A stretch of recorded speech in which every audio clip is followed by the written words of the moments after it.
And welcome back, everybody. You thought we were done. We just finished up our previous broadcast. We literally just finished up Who is Amateur King, a Korean predominantly focused tournament, but now we are hopping on over to North America. I am Light_VIP, and with me I am joined by the savior of esports, the hero of the wasteland, savior of esports. Welcome, everyone. Welcome. Welcome, Kuro. I just realized I was deafened. Welcome, Kuro, to the stream. I was gonna say, I have no idea what you're talking about. Oh, God. But yes. Welcome to Apprentice Esports StarCraft 2 Circuit Grand Finals Group C. The StarCraft, it just doesn't end on the CranKy Ducklings. Yeah, apparently so. And Light doesn't sleep. Because... why? Feels bad, man. Feels bad. But yes, before we get too far ahead of ourselves, we do have our first series starting here and spawning in the bottom left-hand corner of Hardwire LE. We have our orange Protoss player himself representing Team Hustle. It is MindelVK.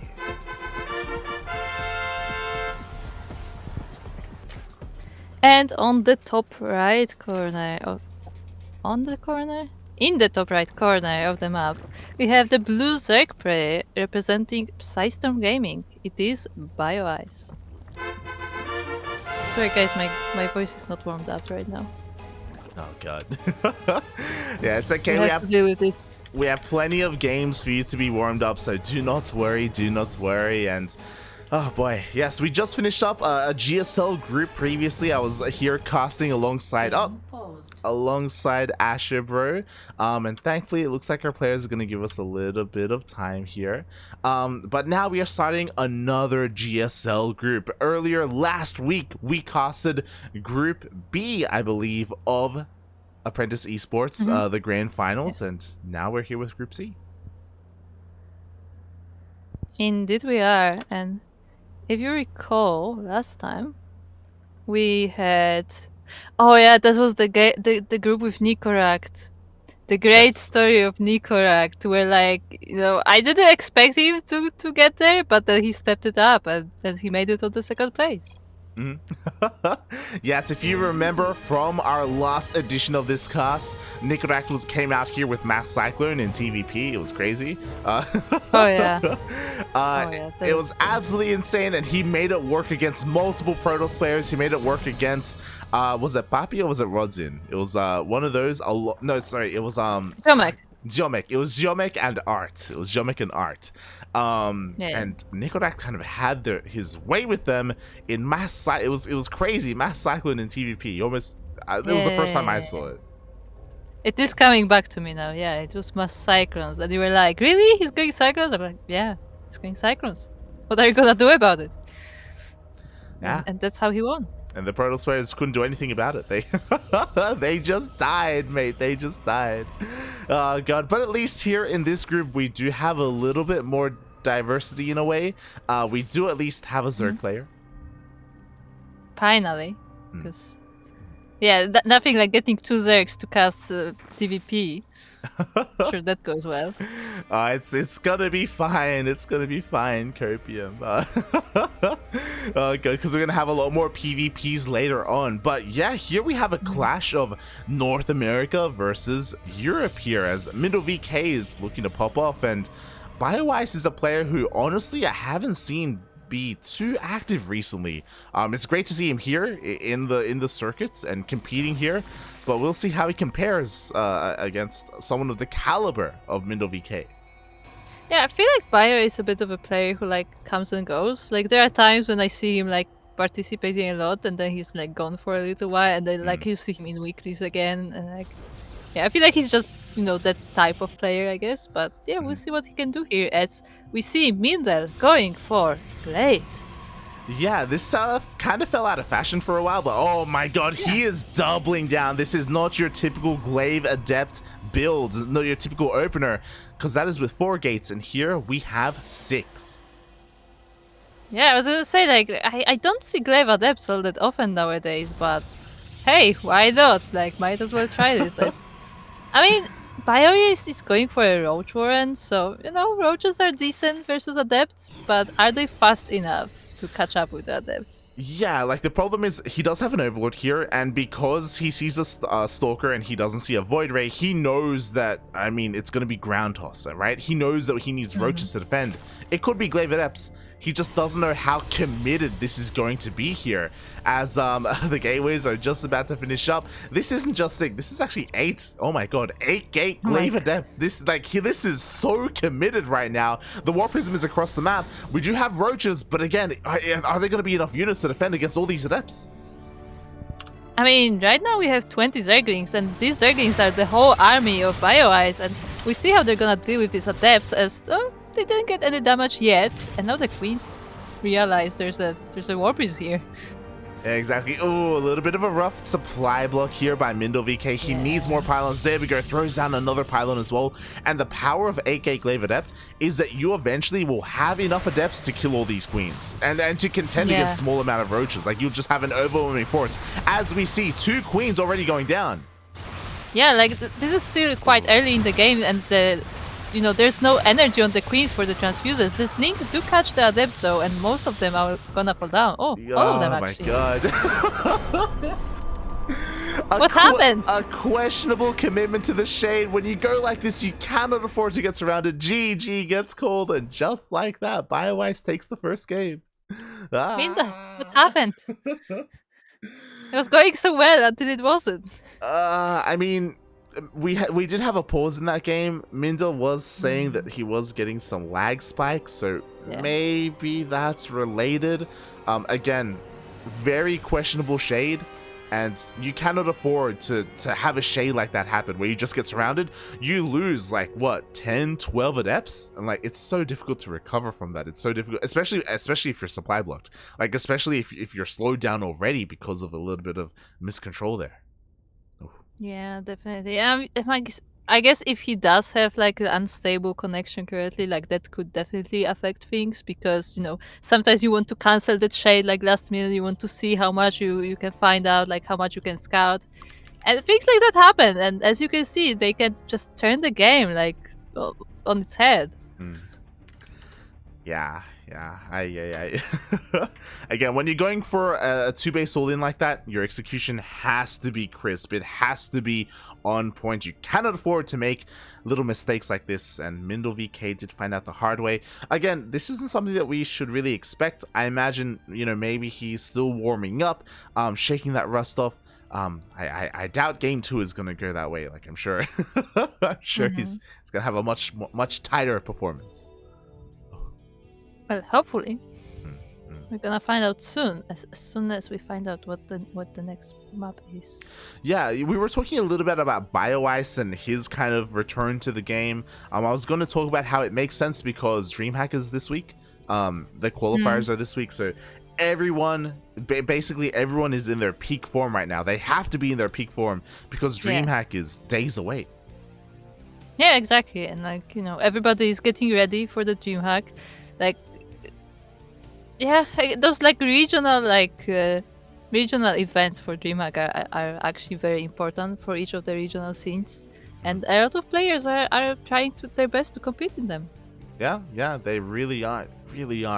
And I'm sure all these players here in this group are going to be featured there in the DreamHack qualifiers as well. Whether or not they can make it through them, that's another thing to say, because they are all pretty cutthroat.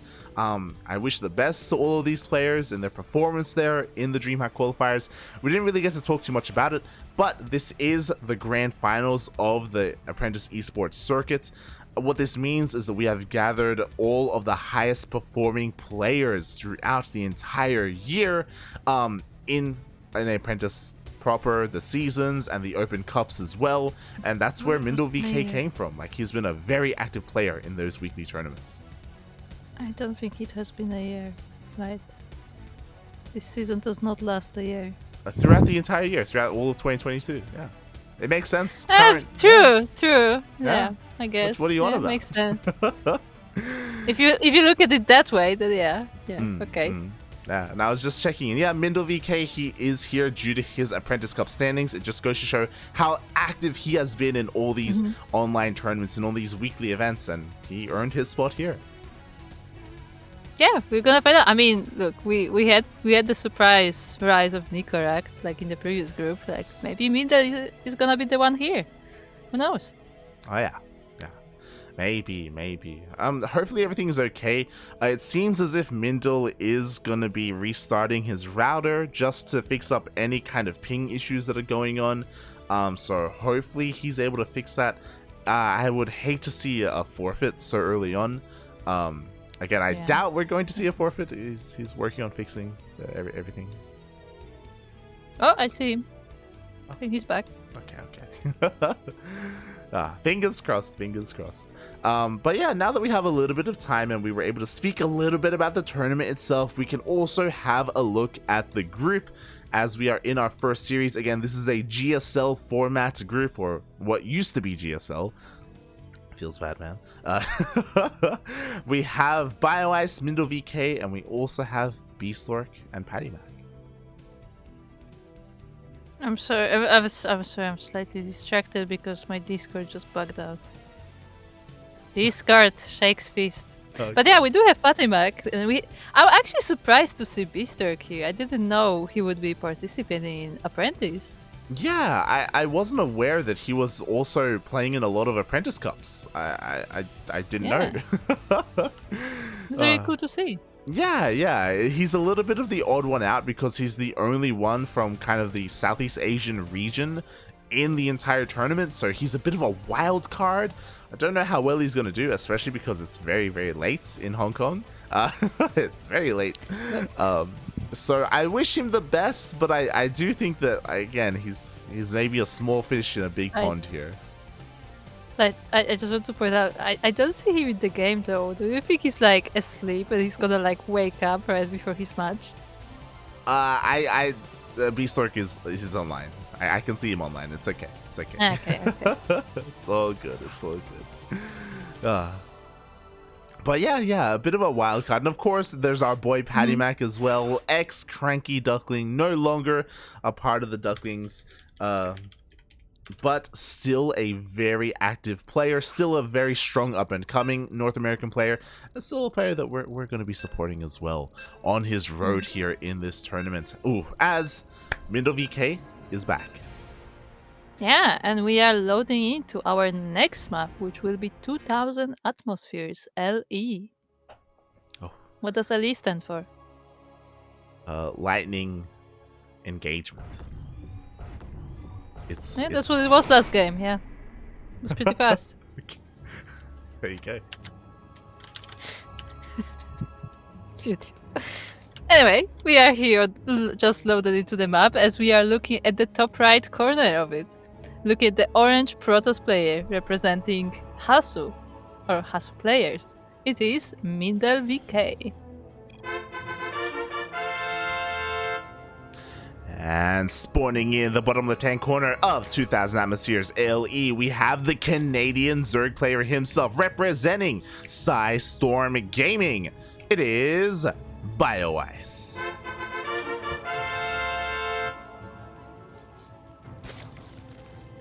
Do you think Mindel is gonna go for the same thing or something completely different? I mean, going for a 2-base Glaive Adept all-in is really nice to like surprise your opponent.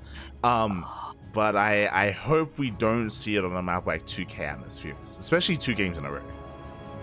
Hold on, Sugar just qualified because I was curious about this for years. Apparently Bistork has Canadian citizenship. Wait, what? Really? Yeah, I was wondering about this for years because I know there was something about him, but I didn't know exactly. My God. Yeah, apparently he has a dual citizenship. He's both from Hong Kong and as well as Canada. Yeah, there you go. Thank you so much for the information, Sugar. We really do appreciate it. And yeah, I didn't know that either. Wow. So technically, Bistork, he could have been playing in NA Apprentice all along. Yeah, he could be if he didn't want to sleep. True. And clearly, no, but yeah, he could be. Yeah, and clearly he doesn't want to sleep because he's here. Yeah, look, he made it. So, hey. There you go, mate. There you go. Oh boy. So yeah, again, we'll get into that later on as we are going to be getting some Bistork action in the next series. Yes, indeed. But for now, we are in this PvZ where so far things are fairly calm. Nobody going for anything aggressive. Yeah, exactly. Just looking to see what the opener is. And this game, we do not see a Twilight Council. Instead, MindelVK goes for the Stargate. Yeah. Arguably the more standard way. Although I wouldn't say that, like, I feel like in the recent weeks, like, Protosses have been, like, mixing it up more. It's like, we see a lot of, like, more ground toss strategies and stuff, so yeah. It is a bit more varied. Yeah, it's really cool. Like, ever since the latest patch to StarCraft, which again a lot of people just weren't really expecting, period. Specifically the ZVP matchup has kind of been given like a kind of like a rejuvenation, you know, like it's been revitalized in a way. It's no longer just pure Skytoss. Skytoss is still what you want to go for in the late game, but getting to the late game is so much more diverse nowadays. You know, ground toss is quite popular. We can still see Skytoss sprinkled in. Just because we see a Stargate opener doesn't mean that we're not going to see a transition straight to a Twilight Council afterwards. Indeed, as yeah, Mindel did get some scouting with the Adept, but nothing major. But that Oracle is getting ready to deal some damage on Bioice side of the map. Oh yeah, and this is where I have to ask you, Kuro. Kuro, how many oracles are we gonna see? Quick! How many? How 7. many? 7? I mean, the realistic number is like 2 or 3, but I always want somebody to go mass Oracle once, just because it's funny. Yeah, we don't see it enough. Feels bad, man. I'm gonna have to tune into Nina's stream for some of that. But first Oracle gets across the map. It's gonna wasn't a little bit of an A move there, so only gets 1 drone. Yeah, and some hull damage as well, because Minder wasn't exactly too careful with that spore. Yeah, looks like 2 oracles for now. 2 oracles can one-shot drones, so that's very useful, but it looks like they will be staying home for now. Yes, they will. They do turn around, and we will not be seeing triple Oracle. Usually it's, 2 Oracles to harass across the map and the 3rd Oracle to defend, but we see a little bit more of a conservative opener here from MindelVK, as instead of going for a 3rd Oracle, he wants to transition as quickly as possible into that Twilight Council. Yeah, we'll see if Bioice will let him do so, because he's actually going for melee attack. Yeah, interesting. We did see a lot of this, like especially against Skytoss, because you go like straight into Aspire and you rely a lot more on Ling Bane. But this can be really hard to keep track of as the Protoss player, because you see the EVA researching, but you don't really know what is coming your way. Yeah, and there is a Roach Warren, so you may assume that it will be Roaches, but it is actually links that are being prepared, and with the oracles harassing on the other side of the map, they will have less energy to defend at home. Yeah, exactly. So Bioice going for a bit of a more like kind of harassment focused composition with your melee upgrades. That does mean that Ling Bane run bias can be that much more effective. Look at this. Yeah, but speaking of Ling Bane run bias, MindelVK, he is completely set up for that. Yeah, look at this. This base is just walled in. Nothing gets in, nothing gets out. Oh my god, it's disgusting. So yeah, he's gonna be relatively safe against that. Meanwhile, we just see Blink on the way, and this is all part of a big gateway explosion here. Warp Prism on the way as well. So MindelVK wants to get across the map ASAP with his Blink Stalkers. Yeah, and actually Bio is going for a few roaches with this composition as well, so it will be more of a Ling roach, it looks like. Yeah, unfortunately, no Baneling Nest yet, just pure Ling Roach, as you were saying, which isn't bad, but he needs to prepare because, again, soon MindelVK should be pushing out, and when you're up against Mass Sentry Stalker like this, you need Ravagers to help deal with said force fields. And there goes the Baneling Nest only now, and Roach speed as well, so Yeah, we'll see how it goes because Mindel is actually ready to move out right now, and I'm not sure what Bioice is working on right now. Yeah, like he has a decent army for the time being. Unfortunately, he just doesn't see this move out. He has a Ling over on the right-hand side to scout for a 4th base and maybe dip in, but he just doesn't have eyes on that watchtower, and in comes MindelVK. Again, he has a pretty decent army. He has the War Prism to reinforce this as well, but in reality, this will all be about the force fields. Oh yeah, there's a lot of links on Bioice side, so sentries are very important right now. And let's see. Oh my god, but we see a full surround and the bounce connect with the sentries! Ooh, and the Stalkers actually blinked away, leaving all of the sentries to die. So all of them fall down, and now it's just Stalker and Oracles. Yeah, exactly. Unfortunately, the force fields were a little bit delayed. They were a little bit late, and the full surround did go down. Just like that, Bioice shuts down this push for the time being, but the War Prism survived, and we have another warp in of Stalkers. Yeah, something important to be said is that Bioice did destroy all of the sentries, but he also lost a lot of his own army, so now he has to quickly reinforce with even more Zerglings. Oh, and nice target fire there. The last remaining Ravager just got sniped by all of those Stalkers, and he's just going to keep on going forward. We do have a couple more Ravagers on the way, but the Lings are being cleaned up, and we have another warp in.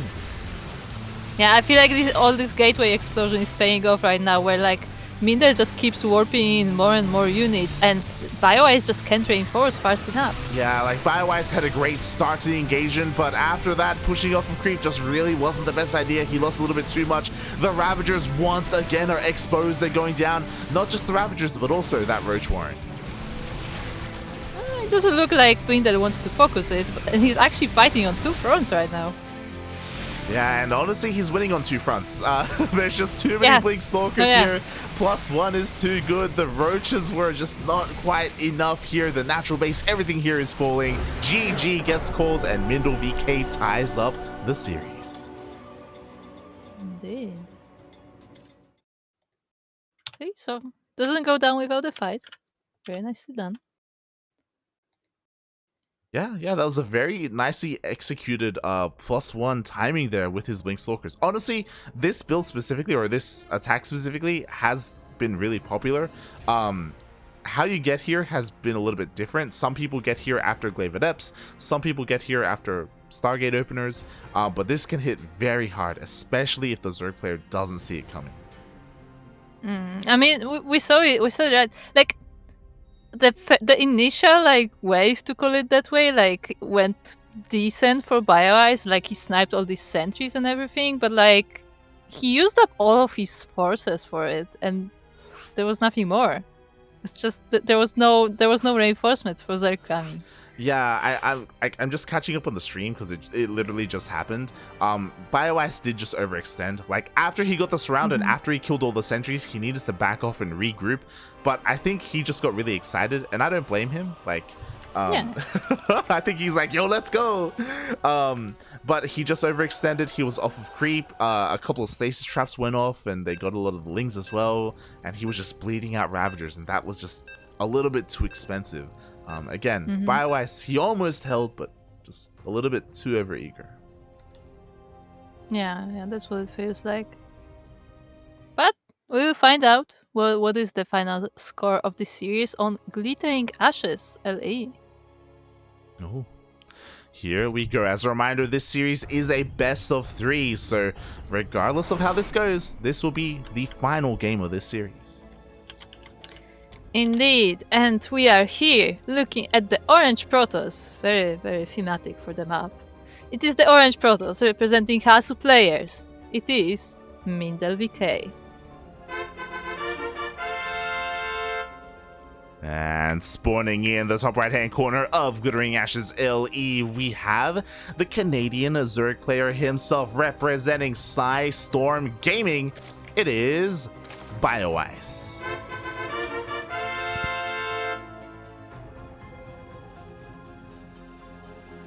Either way, we need someone like some specialist or someone to say on this, but I think orange and blue are my favorite like color composition for game. Like they're the most breedable in my opinion. Like arguably better than red and blue, because there are a lot of maps that have red elements on them. Yeah, I mean, Just compact. Orange and Blue was a very, like, especially after, I think maybe like 2012 onwards or something, it's a very, like, became a very popular kind of, like, color composition because of that, because they go so well together. Yeah, it's something that we don't see too often in StarCraft. It's nice. Yeah, it's like I just look at it like more from an observer perspective, where like red often like gets lost on the map, and so does blue, to be honest. But yeah, it's very much map dependent. Yeah, there are plenty of times where, like, on Abyssal Reef, because the map is so blue and then the opponent is blue as well, like, it can be difficult when it comes to playing the game and keeping an eye on the minimap. I've definitely been there before. Shaking my head, Abyssal Reef. Yep. Not just Abyssal Reef. There has been more. There's been a lot of blue maps. Yeah. Not just blue ones. Like there have been just maps that were like, it's not an entirely map maker's fault, but like, you know, like especially like the reds would like just completely blend with the surroundings. Yeah. Thankfully, we don't have that issue here on Glittering Ashes, a much more larger map. And because of that, I think it may be a little bit more difficult for MindelVK to make things happen here. I think it's important to note that both Game 1 and Game 2, it's been MindelVK who's been by far the aggressor. Yeah, definitely. It seems like to be his go-to, where like he starts with some, you know, pretty standard harassment, like some oracles, some adepts, like, you know, nothing too out of ordinary. Then he just makes a lot of gates and goes. That seems to be kind of the pattern here. I mean, if it works, it works, you know? Like, I mean, it does, clearly. It does. Oh boy. So we'll see if he has that in store for us again, as this time, once again, he is going for the Stargate opener. So far, we don't really see what is supposed to be coming out of this yet, and oh, it's actually a Void Ray first. Yeah, it's a Void Ray, and it is a Void Ray that will snipe this Overlord coming in right now. So I wonder if he's gonna just keep it at home just in case, or if he's also gonna send it like around the map to hunt down more Overlords. We're gonna find out soon. We'll see. I'm most curious as to what happens after this Void Ray comes out and after this Overlord dies. As eventually, the Void Ray will pop out. It's not even going to be the Void Ray that kills this. It's the Stalker. That's the Stalker. It's supply blocks Bioice too. Oh, there you go. Does supply block him for a little bit. But there it is. As soon as the Overlord dies, we do see a Twilight Council. Yeah, I guess Mindel is now banking on the fact that Bioice only saw the Stargate producing, and it's gonna be like getting ready for some air army, but it looks like it's just gonna be this Void Ray for now.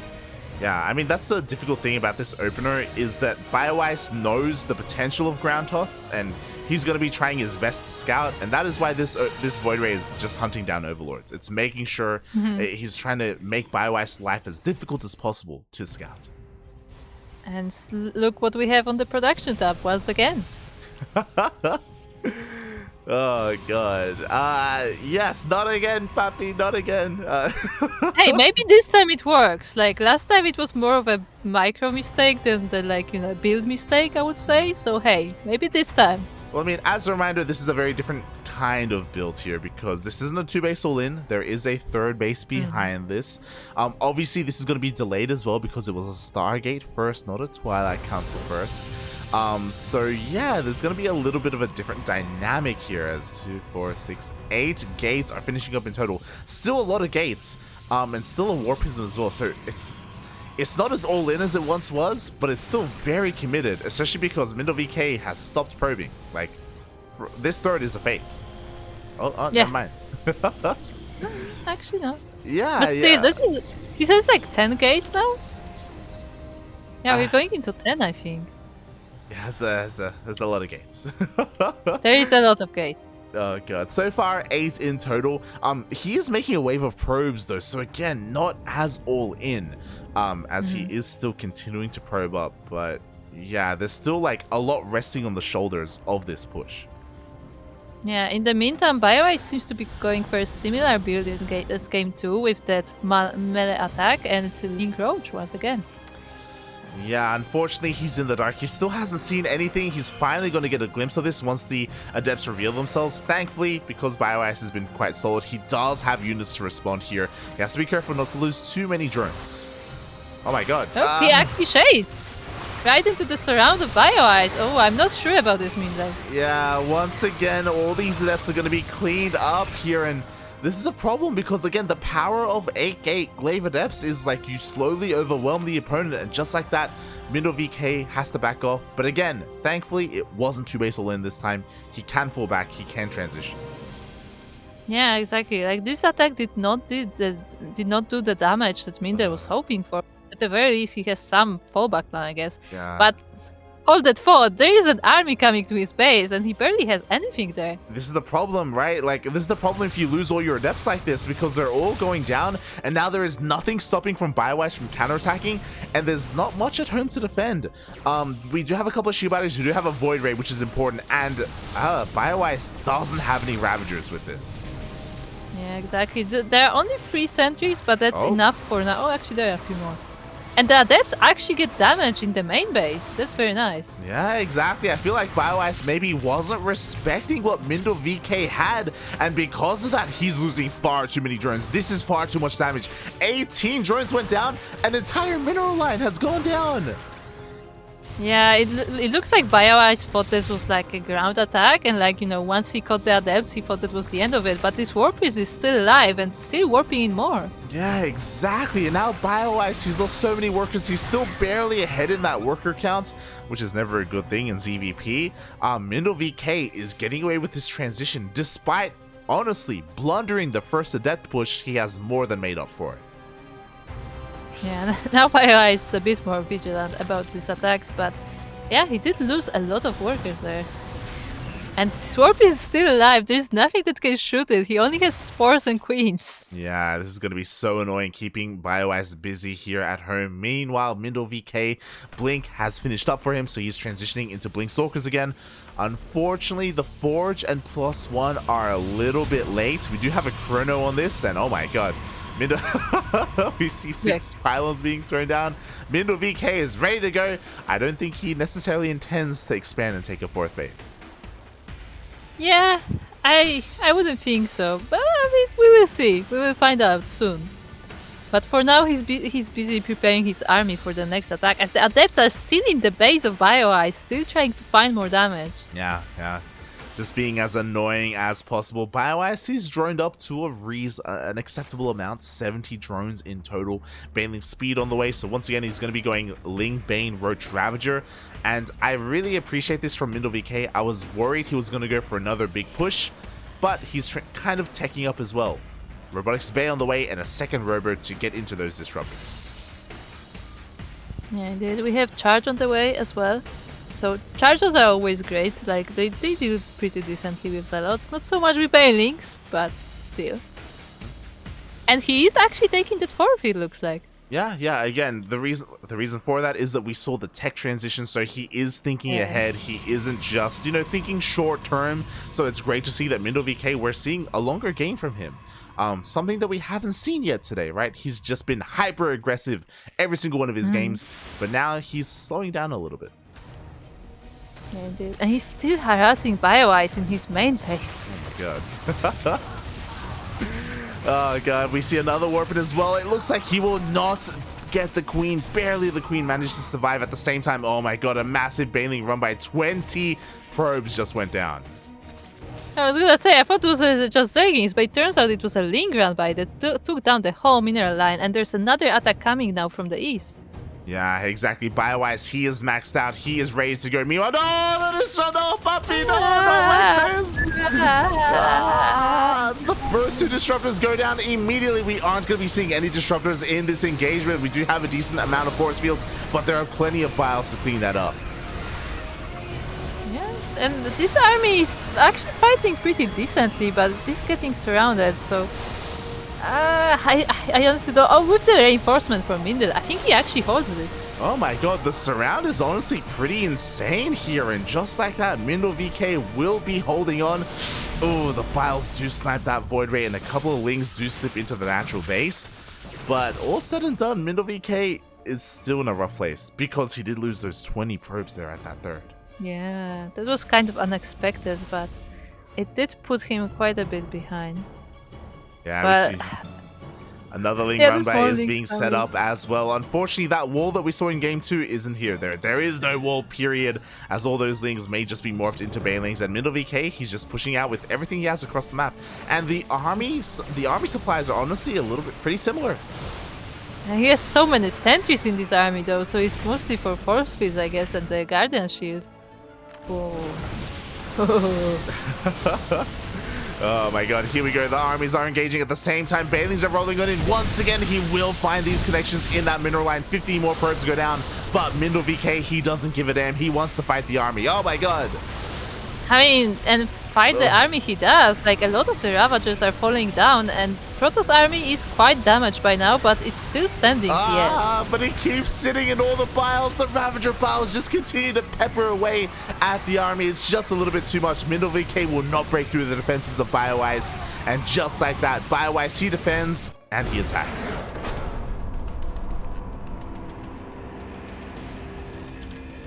Indeed. GG, well played. Bioice takes the first series of the night, 2-1. Yeah, very nice for Bioice. He did. I mean, I had some doubts. It looked like Minder's army looked pretty strong there, but as you said, like a few too many bios there, and suddenly the Protoss army was no more. Yeah, it's something you don't see too often, but just the Bioice was just raining biles down upon the army of MindelVK, and unfortunately, he was maybe looking elsewhere at the time, maybe looking at his third base because there were just constant baneling run-bys there, but he just kept taking bile shots to the face, and Bioice, he was able to hold on and represents North America quite well here. You know, he moves on into that winners match. Indeed he does. And we are about to find out who is gonna join him, as our next match is between PattyMac and Bistork in a PvP. Oh, that it is. You can see here on the screen right now the series is so far. As Bioice is going to be moving on. If you're a fan of MindelVK, and I did see a couple of Hasu players or Hasu teammates, do not worry. You know, he's not out of the group yet. He will have another chance after the winners match in that elimination match. Indeed he will. And I'm thinking. Yeah, he's gonna play a Protoss. It's gonna be a PvP in elimination. Yeah. So Yes. we'll see how good his PvP is this time. Exactly, and I'll be honest. I'm a little bit. I do think that MindelVK will have a better time in those PvPs. I feel like his overall style lends a little bit more to PvP just because of how chaotic it can be. Yeah, maybe. I mean, he definitely plays like very strong styles. I wouldn't necessarily call them chaotic. They're more like just. It's not all in. It's different from all in, but it's like, you know, he like builds up this like huge production machine and then he just goes, you know. Yeah, it can be maybe like a little bit oppressive. Like it's like, you know, it's like, when it's time to go, it's time to go, and he just pushes out with whatever he has. And if it works, it works, and if it doesn't, it doesn't. Basically. Oh god. So yeah, we'll be getting some more of that later on, but for the time being, we are going to be getting ready with our second series of the day. And here, Light, I have a question for you. Go for it. Do we now introduce Bistork as Canadian? That's a good question, actually. He is playing in Apprentice, you know. Yeah, maybe we should mention it. We should probably mention it. Yeah. It kind of reminds me of the fact that we introduce Raza from Pakistan whenever we cast him at DreamHack, exactly. right?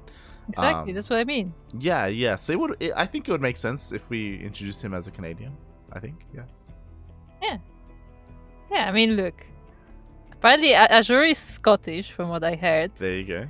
Risky is from New Zealand, so hey. Yeah. Oreo is from the UK. There you go. Oh yeah, true. True, he is from the UK. I mean, but he actually is from the UK. Yeah. Riser is from India. There you go. Yeah, Riser is from India. True. Yeah. Who else do we have? Oh god. Does that mean we now introduce Light from Peru? True. There you go. Sugar is Korean. He's Sugar is Korean. Taji isn't though. No, never. Oh god. But yeah, we'll see how this goes. Especially because again, these are two players that have never played against each other before. When it comes to the Hong Kong and Southeast Asia region, they just don't really compete against North Americans all too often. So this is going to be a nice, interesting kind of a culture shock for these players. Yeah, I mean, I'm looking at the chat right now, and it looks like PattyMac didn't know what race Bistork plays, and like, SMH, you have no idea what you are in for. Yeah, we had a very similar situation in our previous tournament that we just casted, where the Zerglord didn't know what race Quanta was because they don't know each other. They don't play against each other. He's got no idea. Yeah, I mean, like they don't have like any tournament where they could meet each other really. Exactly. But I just find it particularly funny with Bistork, as we know him as the destroyer of dreams, as he is the one player who has stopped a lot of other players in our tournaments from achieving the finals. Oh yeah, especially in PvP. Like Bistork, he's taken down Zest, he's taken down Probe, he's taken down some of the best Protoss players in the world. That's how insane his PvP can be. But at the same time, it's also very late. I think it's like midnight, maybe 1 a.m. in Hong Kong. I mean, it's early in Canada. It is early in Canada. Kappa. So yeah, like because of that, Bistork may not be at his best here. So he's gonna be at a bit of a disadvantage. Just a little bit. But we'll see how that works for him. I mean, we did start today's broadcast earlier than we usually do for the apprentice tournaments. That's the word I was looking for. So hopefully it's not too bad, you know. Oh god. Yes, let's go. So for the chat, like the players are like, okay, so what server are we playing? And one of them is like, I don't care, and I just like, Brazil, let's go. Oh my god! Hey, look, Case. You said I don't care, so you know. Oh my god. Bistork is playing into it. Can we play Aus? Can we play Australia? Oh god. Look. We may have Look to at Sugar with serious responses. Yeah. It's like be careful Only what memes. Be careful what you say, PattyMac. Be careful what you say.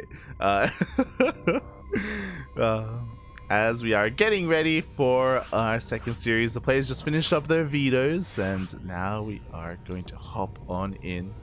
Oh, let's go. Yeah, it looks like our lobby is ready. Oh no, colors. Ah! Are you gonna tell them? Or are we gonna have a fun? Yeah. Okay. Why? I hope you enjoy your observing. Oh god, it'll be fine. As guys, we are loading into Hardware with a PvP of purple versus pink. Oh yeah. Let that sink in. We're going full Synthwave. Oh boy. Alright. I mean, we all know that Protosses need colors that start with P. And speaking of Protosses that start with P, here we go. Spawning in the top right hand corner of Hardwire LE, we have the North American Protoss player himself representing Team Super. It is the ex-CranKy Duckling. Welcome, PattyMac.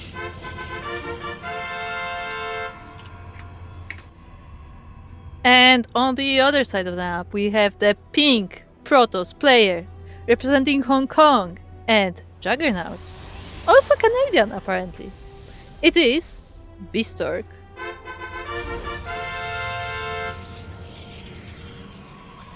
And already starting off with a little bit of a cheeky opener here. We do see PattyMac going for a bit of a probe scout. Meanwhile, Bistork does get across the map, but did take a roundabout way there, but is just going for a bit of a scout. Oh, he's going for a cannon rush! Or is he? Let's go! Or is he? A little bit of a scout, you say? Let's go! That's an interesting spot for a scout. Yeah, the pylon is being thrown down. The forge is about to finish up. PattyMac pulls a couple of boys in time.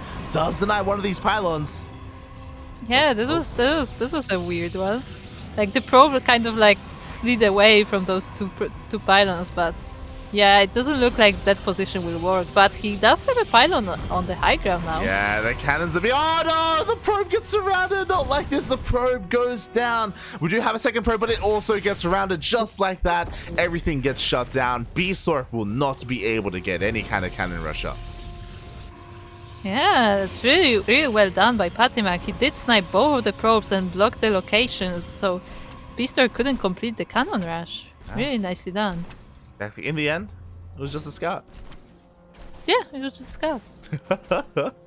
Scouting pylon, you know? Oh god. So obviously Bistork is in a really rough position. Good. I know you want to. Another probe is here. So obviously the biggest disadvantage that Bistork has is the gas count. He only just now took both of his gases. He's trying desperately to catch up, but when it comes to the tech, he will be miles behind.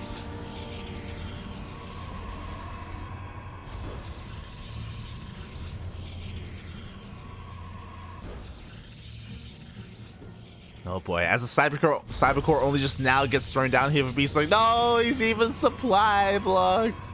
Not like this. So he's kind of just stuck here in his main. Oh boy. Yeah, so guys, the thing about PvP and especially Bistork is that it's either amazing or it is. Yeah, I mean, Bistork does have a proxy pylon here in the middle of the map. I imagine this is going to be for a Stargate. He did finish up his Cybercore. He's not getting Warp Gate, so he's saving his gases for a proxy. So hey, if at first you don't succeed, try again. And there it is. It is a proxy Stargate. Yeah, but I mean, you do need like a lot of resources for the production from the Stargate, and he is losing probes slowly but surely. There is no shield battery here. Yeah, this is honestly so important. This is so smart by by PattyMac. What he's doing right now is he's camping the gas geysers. Like gas is so important right now, and those are the probes that are being focused down here from PattyMac as he gets even more probe kills. Yeah, in total we have 5 probes lost from Bistork, so that's 2 at the beginning and 3 more now, which is nice for PattyMac, like for not too much lost right now. And he's working on an Oracle. Yes, he is working on that Oracle. So is Bistork. Bistork is going to be a little bit later just because of how the builds have turned out. PattyMac already working on his natural base, and what's important is that PattyMac is already waiting in the mineral line. He has 2 Stalkers here. Yeah. Doesn't have a shield battery, so not the best defense, but still a defense. Right. He's gonna scout the Stargate with an Oracle, is he? Oh, it's so close.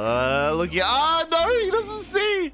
Oh, but he saw the Oracle. Yeah, he saw the Oracle. Oh my god, it looked like almost a bit of an. Oh, it actually was an all-army hockey. That's why the Oracle turned around. Oh my god. that's. But now the Starkers are not in the main, and all the probes are falling down. That's why I noticed it was the all-army hockey, because the Stalkers left as well. Not like this. So Bistork still deals some damage anyway. 7 probes go down. Yeah, and the Oracle barely but survives. Now let's see what is going on the other side of the map. Yeah, it looks like PattyMac is going to be able to slip in, get a couple of probe kills, but not too many, only 2 for the time being, and Bistork will be able to get back up and running. So now the worker counts are, like, honestly, deceptively similar. Obviously, PattyMac is pumping out 2 probes at a time, so he's still ahead, but that was impressive by Bistork. Oh my god. Yeah, getting a few more kills there from PattyMac. He does lose that Oracle, which is unfortunate, but he did get down a few more probes. Yeah, that's a little bit unfortunate. Bistork couldn't afford to lose 5 more probes, and because of that, he is now once again far behind in that worker count, still behind in the tech. And again, hey, when behind, Dark Shrine. Look, anytime, Dark Shrine. Anytime, Dark Shrine. Yo, the Phoenix comes in, he does lift up one of those Stalkers and gets 3 more probe kills. Gets away with the Yeah, Oracle. it's very nice. That Oracle is so low. 4 health points. Yeah, this is And why... there is also... Go on. I was gonna say, there is also a warping point prepared on the left side of the map, so Bistork is setting up for some maybe multi-prong harassment. Yeah, and this is why Bistork is such a scary opponent, because again, even though he started with a cannon rush, like, he's still, like, got all these other ways to get back into this game. What's important, though, is that PattyMac has not neglected his detection. There is a robo, there is an observer. Because of that, DTs shouldn't end the game. I feel like Bistork is playing with the famous Protoss book on his lap, just like, you know, flipping the pages. Okay, the Oracle didn't work. What is next? Okay, DT. But I just really don't see these DTs working. We'll see. As quickly looking at the units here, the first observer is with PattyMac's main army in between the bases here at home. Yeah, it is being a little bit distracted by this. He wants it! He wants the observer, and he's... Oh my god, it's so close! Can he get it? He gets it! Yep, he snipes it. While the DT is walking into the base. Oh my Like, it worked not just as a snipe, but also as a distraction. Yeah, like, as I was talking about the DTs, I was thinking that one way to use the Phoenix is to snipe the observer, and that's exactly what Bistork does. He is so smart, he knows what he needs to do, and that's a lot of lost mining time. Yeah. 7 probes fall as well. Yeah, not bad. And there's another one. Just like that, Bistork evens up the worker count again. Like, he just keeps doing it somehow, some way. His third base is very late in comparison to PattyMac, but like he's keeping up. Look, he's alive. He's still in the game. Oh my god, he Jesus. is still in the game. Looking at the upgrades here, okay, PattyMac already has Blink, but Bistork is able to catch up as well. +1 on the way because he has the Forge from the early game. He's gonna have an upgrade lead.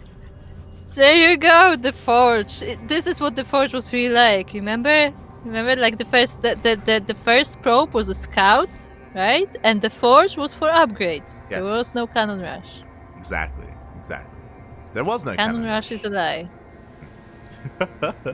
But this is still a very scary moment because PattyMac has double the Stalker count. He has a massive army right now. If the game goes on longer, Bistork can get back into this game, but PattyMac has had enough of the nonsense. He is tired. He wants to end the game. He's pushing out across the map with 18 Stalkers compared to the 9 of Bistork. Bistork does have a shield battery though, and he will have overcharge as well.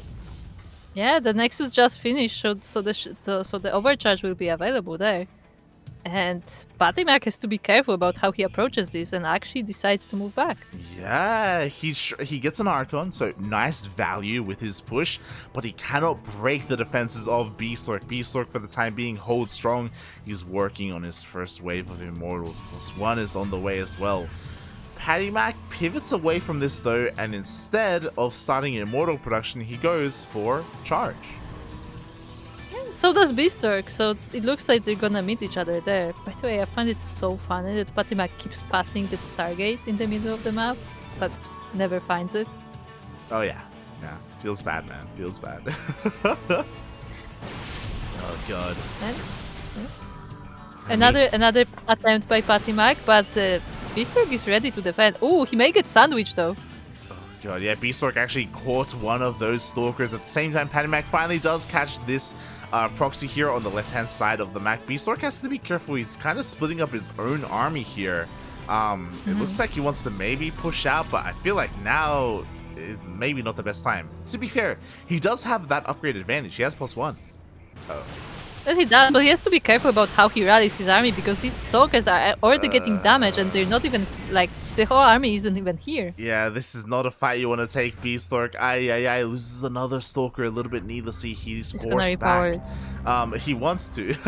He's going for it. Repower the gate. He's going for the gateway. War Prism just finished. It is go time for Bistork. Yeah, PattyMac saw it, but it's still so funny. Oh god. And actually, Bistork, after the death of that gateway, he will back off instead. And I kind of like this. He already has +1, but PattyMac has caught up. So why not get further ahead by chronoing out +2? You mean chronoing out +2, right?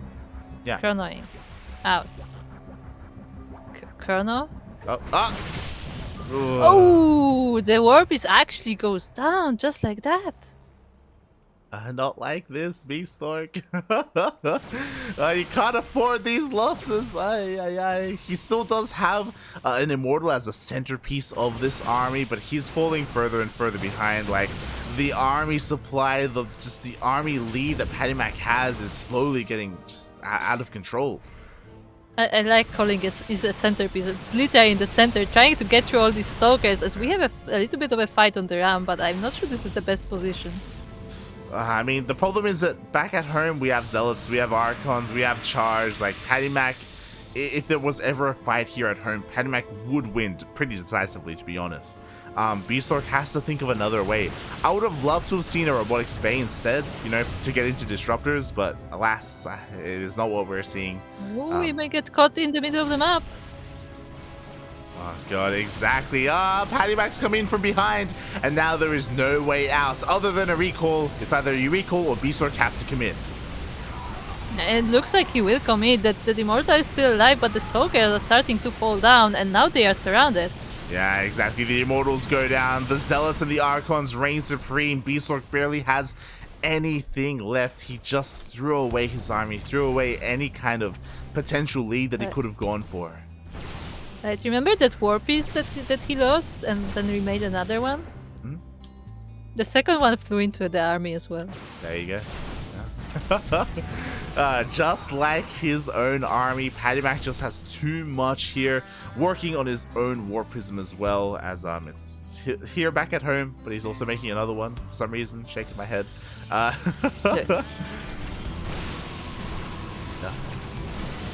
But yeah, it looks like PattyMac is now surrounding the army of Bistorks, and he does have a lot of Stalkers still, and he's slowly overpowering the defending forces. Yeah, exactly. GG gets called, and PattyMac will take game number 1.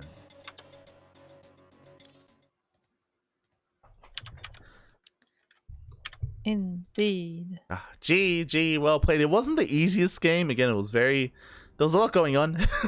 There was a lot that I'm still saying that like Bistork had the book of Protoss on his desk, and he was just like flipping pages. Okay, what's the next strategy? Mm-hmm. Pretty much, mate. Pretty much. Yeah, we'll see if he goes for something a little more standard next game, or if he keeps like going for the more crazy strategies, or more committed strategies, I guess. We'll see. I mean, I'd be pretty surprised if we see a standard PvP, and honestly, this will also open things up for PattyMac as well, for him to maybe do something a little bit different, a little bit cheeky, because he has a little bit more leeway with that lead. That he does, as we are loading it to 2000 atmospheres LE under the sea. And we are looking at the base of the purple Protoss player, representing the United States and Team Super. It's the purple Protoss PattyMac. There's a lot of peace there. There are. And spawning in the top right-hand corner of 2,000 atmospheres, LE, we have the Pink Protoss player himself, the Kong from Hong Kong.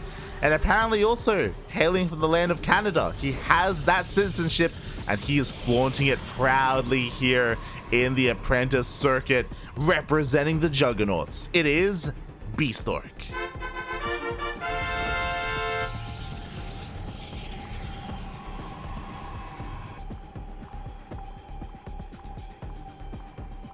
We got the boop. He got the boop. It was a pro boop. Somebody called Steelmont.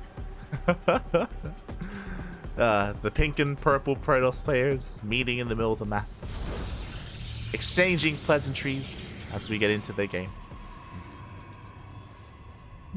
No BM here. No cannon rushes this time. Yeah, it feels bad, man. Oh god. Yeah. Been a while since I've seen Konyo play. You know. Do you remember Konyo? I remember the name. He was a guy in our amateur tournaments who always cannon rushed. He literally always cannon rushed, and then like he played the best of 5 series, a best of 5 finals versus Eneris, and still cannon rushed them every game, and then won. And like Eneris was like, what do I even do versus this guy? Like he was just so good at like this specific thing. But then he disappeared. He's like the next generation of Starduck. Feels bad, man. Feels bad. No, I wouldn't call him the next generation of Starduck because like it's more like you know Printf, you know, like somebody who's like specifically like in this like. Am I calling it? It was Printf, right? Who was the like? There are a few people who are like very good at like cannon rushes or very good at like some other strategy. Like he just like did it every time. Oh boy. And unfortunately, Bistork is not that kind of player. He tried the cannon rush in game 1, didn't work, and is not going to try it again. But Bistork, oh my god, throws down a 3rd gateway. Going a bit aggressive, are we? Oh yeah, he's going to be making nothing but stalkers. He's going to be moving out across the map, looking to be as aggressive as possible. PattyMac, none the wiser, goes for an expansion, which is fine. You know, with the shield battery, with the defensive position, he can defend against this, but he will straight up just have less stalkers than Bistork. He's working on a robo as well, so if Bistork takes a bit too long, he may get an immortal in time even. But so far, it doesn't look like PattyMac knows what's going on. Yeah, PattyMac is currently in the dark. He did not go for a hallucinated scout. We do see a nice force field. 3 versus 3 plus a sentry. PattyMac will take this fight. I mean, yeah. Yeah, it looks like he will, but there are more reinforcements from Bistork, but they are still a while away. And ooh, this warping is scouted. Yeah, the pylon has been scouted. I think PattyMac knows. There we go. We do have a shield battery on the way here at the natural base. Only 1 shield battery there. I don't know if that's going to be enough, bearing in mind that Bistork is pretty all in with this. He's just warping in wave after wave of stalkers, and he has to end the game soon before that immortal comes out. Yeah, there is no transition on the way. It's just stalkers and more stalkers being worked in. Is PattyMac ready that the shield battery finishes in the natural, so the overcharge should be available? But so far he doesn't need it yet. Yeah, like, and Bistork, he's losing too many stalkers doing this. Like, he's still trickling away stalker after stalker. Meanwhile, we see a hallucination. This is pretty important. PattyMac needs to know if there is a nexus. He needs to realize how greedy he can be, or how seriously he has to take this defense. There is an immortal there as well, which adds even more power to the defense of PattyMac. And look at the stalkers, they are falling so easily. Oh my god, the immortal is too much. Ay. And there's no way for Bistork to really jump on it. Like, he doesn't have blink, there's no Twilight Council, it's just vanilla stalkers. And PattyMac confirms, you don't have a nexus. Like, I am fine. There is nothing else here. Bistork is even warping in adepts now. I guess to harass the main while trying to attack the natural? Yeah, it's kind of like a desperation move here. He's like, I need to do something, right? I cannot just let him get away with this. And we have some force fields. Another stalker gets caught out. PattyMac on top of denying that shade. Yeah, PattyMac definitely on top of this defense, and that once again the Immortal still stands. The Adepts are not being let in, so it does not look like this attack will succeed. Yeah, and now Bistork, he is forced to expand behind this. He is probing up. Nexus is thrown down, but it is so late. Soon, this Immortal count is going to get out of control, and PattyMac can just counterattack across the map, especially after he deals with this pylon. Yeah, I'm not sure Bistork has enough time for a transition, as the army is already starting to move there. The force fields are actually stopping PattyMac a little bit, but yeah, once again, once he gets a few more units down, he should be able to counterattack. Yeah, exactly. And here we go. He's going to be waiting for the Warp Prism. Once the Warp Prism is out, he can just reinforce across the map and just keep on pushing. That is the name of the game here for PattyMac. Meanwhile, what does Bistork have at home to defend? He does have a shield battery on the way. He does have Blink on the way as well. And that will all help if he survives long enough for Blink to actually come into play. PattyMac is coming, though. He's on the way. Yeah, he's already in the middle of the map. By the way, interesting skin choice from PattyMac because his Robo is from a different skin set. I found it kind of funny. But yeah, he is moving across the map and already reaching the side of Bistork, as he still has only Stalker Sentry army, still working on that Blink, still working on the Robo. And yeah, his army just does not look good. And ooh, PattyMac even decides to drop. Yeah. He just goes straight into the main base with his Immortals. He's going to pull the army of a Bistork apart. Here come the Stalker Sentry. And now, PattyMac, he just go for the 1-2 punch into the natural. He almost killed that pilot, but just barely left it. And now he's attacking in the natural. And there are so many force fields being thrown down. Yeah, we just need to warp in at the same time. It looks like 2 of Bistork's Adepts will get into the main base, so damage is going to be done. But PattyMac can afford to lose workers. He doesn't care. He doesn't give a damn. He is so far ahead in that probe count. Yeah, it looks like he will be dealing with the army of Bistork, and GG is called. GG is called. PattyMac will take the series 2-0 and move on to that winner's match. Indeed. So looks like Bistork will have to wait a little bit longer for the conclusion of this group. Yes, he will. He will have to wait for that elimination match, as he will be facing MindelVK. But it's still gonna be a little bit until we get there. Yeah, because we first are going to be going into that.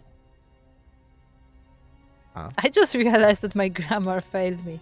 But anyways, we will be going to that winners match, which will be a PvZ between PattyMac and our Zerg, Bioice.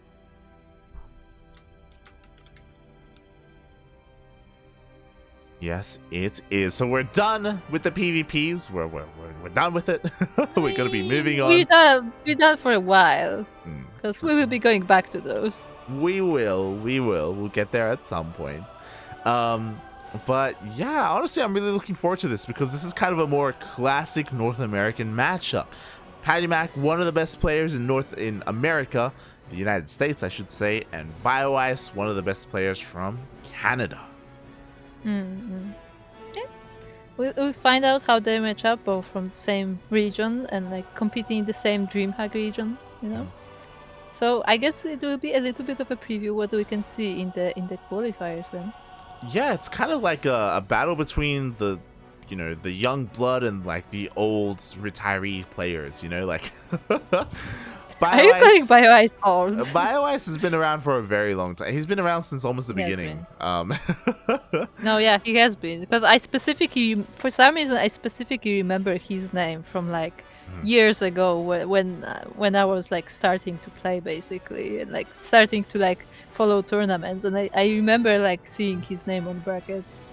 Yeah, he used to be very active back in the day. He kind of rose through the ranks with no regret, if you remember. I think they went to school together, actually. Back in the day, I think they played in like an Archon tournament together as well at the start of Legacy. But yes, even before that, Bioice was a very active player in the scene. He was a part of WCS America back in the day as well.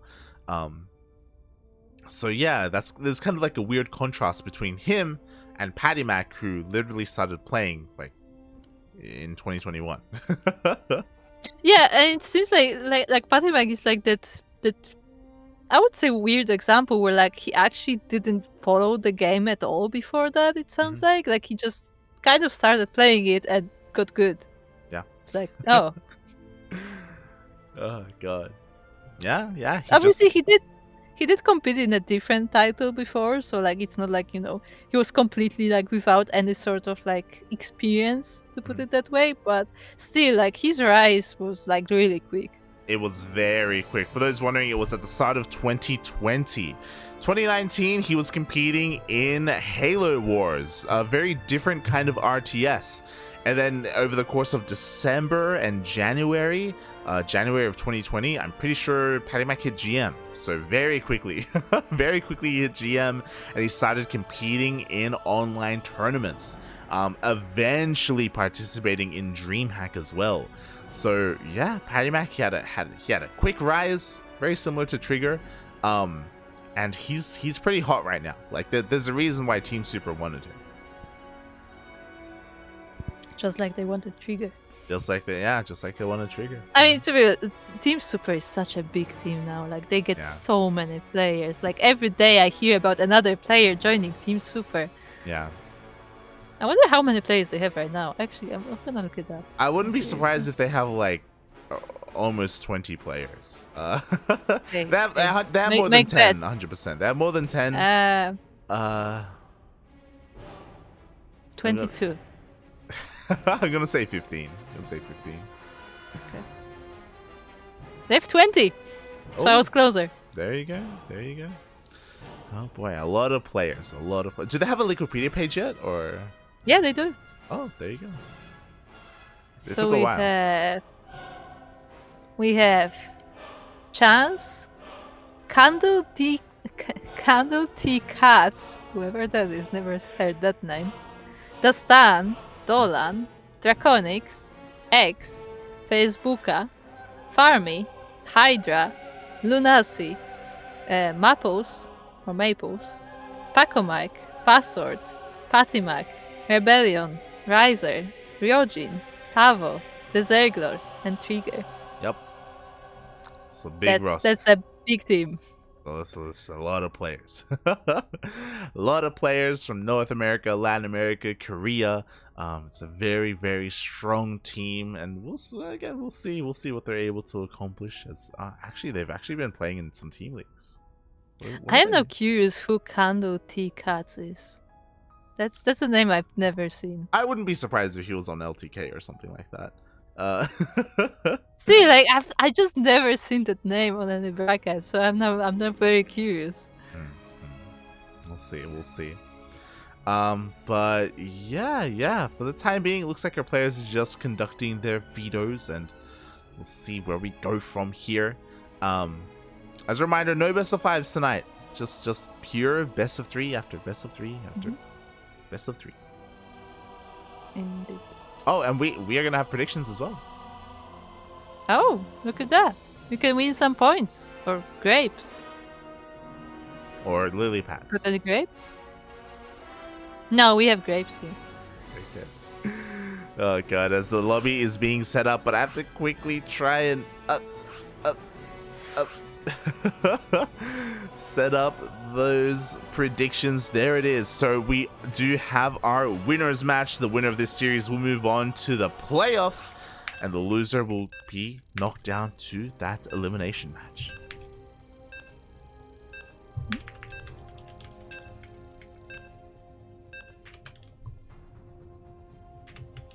And as you can hear the countdown beeps. Yeah. Exactly. And for the next 3 minutes in the chat, you have a little bit of time to place your bets. Which one of these two players is going to move on to those playoffs? Put your money where your mouth is. I mean, not money. Channel just points. Grapes. Grapes, yes. All the grapes. Throw down all the grapes. All in. No, if anybody blames us, we didn't encourage you to do this. But we have this player here. We have, once again, a lot of P's in the name. We have the purple Protoss player presenting Team Super. It's PattyMac. And spawning in the top right-hand corner of Glittering Ashes LE, we have the Canadian Zerg player himself representing Storm Gaming. It is Bioice. And it looks like we have PattyMac's teammate in the chat in the name of Maples. Yeah. Cheering for him. Old mate Maples in the chat cheering for his boy. You love to see it. Earlier today, we did have Lunacy and the Zerg Lord from Team Super playing in Who is Amateur King, but now we have another Team Super player here in PattyMac. Again, very, very active. I imagine PattyMac is going to have much more success than Lunacy and the Zerg Lord. I mean, I couldn't watch, so Neither one of them made it out of the group. I assumed as much, but yeah, I have no idea. Sorry guys, I actually wasn't home. It's all good. It's all good. Oh god. Again, we were talking about it before, but again, PattyMac is a very strong player, and even though he is no longer a Duckling, we are always there to support him. Always, always. He is our boy. Even before he was a Duckling, we were big fans. Big fans. Mm-hmm. And right now, he did deny that natural from Bioice, forcing him to take that third at the front. Which is, I feel like at this point it became kind of like a standard thing where like the Zerg's like, yeah, whatever. You know, like you're not like too tilted by it or anything. It's just like, yeah, again, I know. Yeah, to be fair, that's also why if the Zerg player ever does get the natural, that's a bigger deal. That's like, oh my god, he got it! Let's go! It's actually surprising when they get it. Oh god. Which can happen. It can happen from time to time. Oh god. But yeah, so far, here we go. Openers are relatively standard. I say relative because, yo, we have a second gate here hidden in the main. This is something you do not see too often. That's an interesting spot to hide a gateway, and that Overlord was chilling in the Natura for a while without being bothered, but it did not move into the main, so yeah, Bioice does not know what is going on. Yeah, I'm a little bit shocked by this. I think what Maples just said in the chat is going to come to fruition. The man of many builds. I don't know what I'm about to see right now. 3 gates in total so far. No hidden tech yet. Are we going to see just a robo? As a depth, I mean, yeah, on the way. Yeah, so far it's just Adept. And Twilight. Is he gonna just go for Glaives? Yeah, I wouldn't be opposed to that. We'll see. We'll see where we go from here. Again, unfortunately, Bioice is in the dark right now. He hasn't seen anything that's been going on in the main base. A bit of a feels bad, man. Oh god. Imagine being Bioice and playing like the ZVP after ZVP, and every Protoss just wants to glaive you. True. It's like, again. For some context, in the previous series, he was glaive adapted time and time again. I mean, it didn't work. It didn't work. But to be fair... But it did happen. Yeah, to be fair, this is going to hit faster. And this is glaive-less adepts. Despite having a Twilight Council, glaives are not on the way, and the adepts are moving out across the map. Wait. Is that a mistake, or is he actually planning to transition afterwards? Well, I mean, this is definitely intentional. Like, there's a reason why we had a hidden gateway in the main base. Like, this is very quick. Meanwhile, ooh, we do see a cancel of the third base. So Bioice is able to deal at least some damage, but we see a completion of the glaives, of the shade here into the natural. Yeah, unfortunately for PattyMac, there were no drones at the natural at the time, so he has to shade again into the main to see if he can get some damage. Yeah, exactly. He does shade into the main base as well. Forces a recall. I do like this. PattyMac will be able to save a decent amount of these adepts, but he didn't get a lot of probe kills. Looking at the units lost tab, it feels like Bioice was able to handle the surprise factor of the first wave of adepts quite well. Yeah, and he's transitioning into the glaives afterwards, so I guess he was kind of just waiting for this first wave to like go.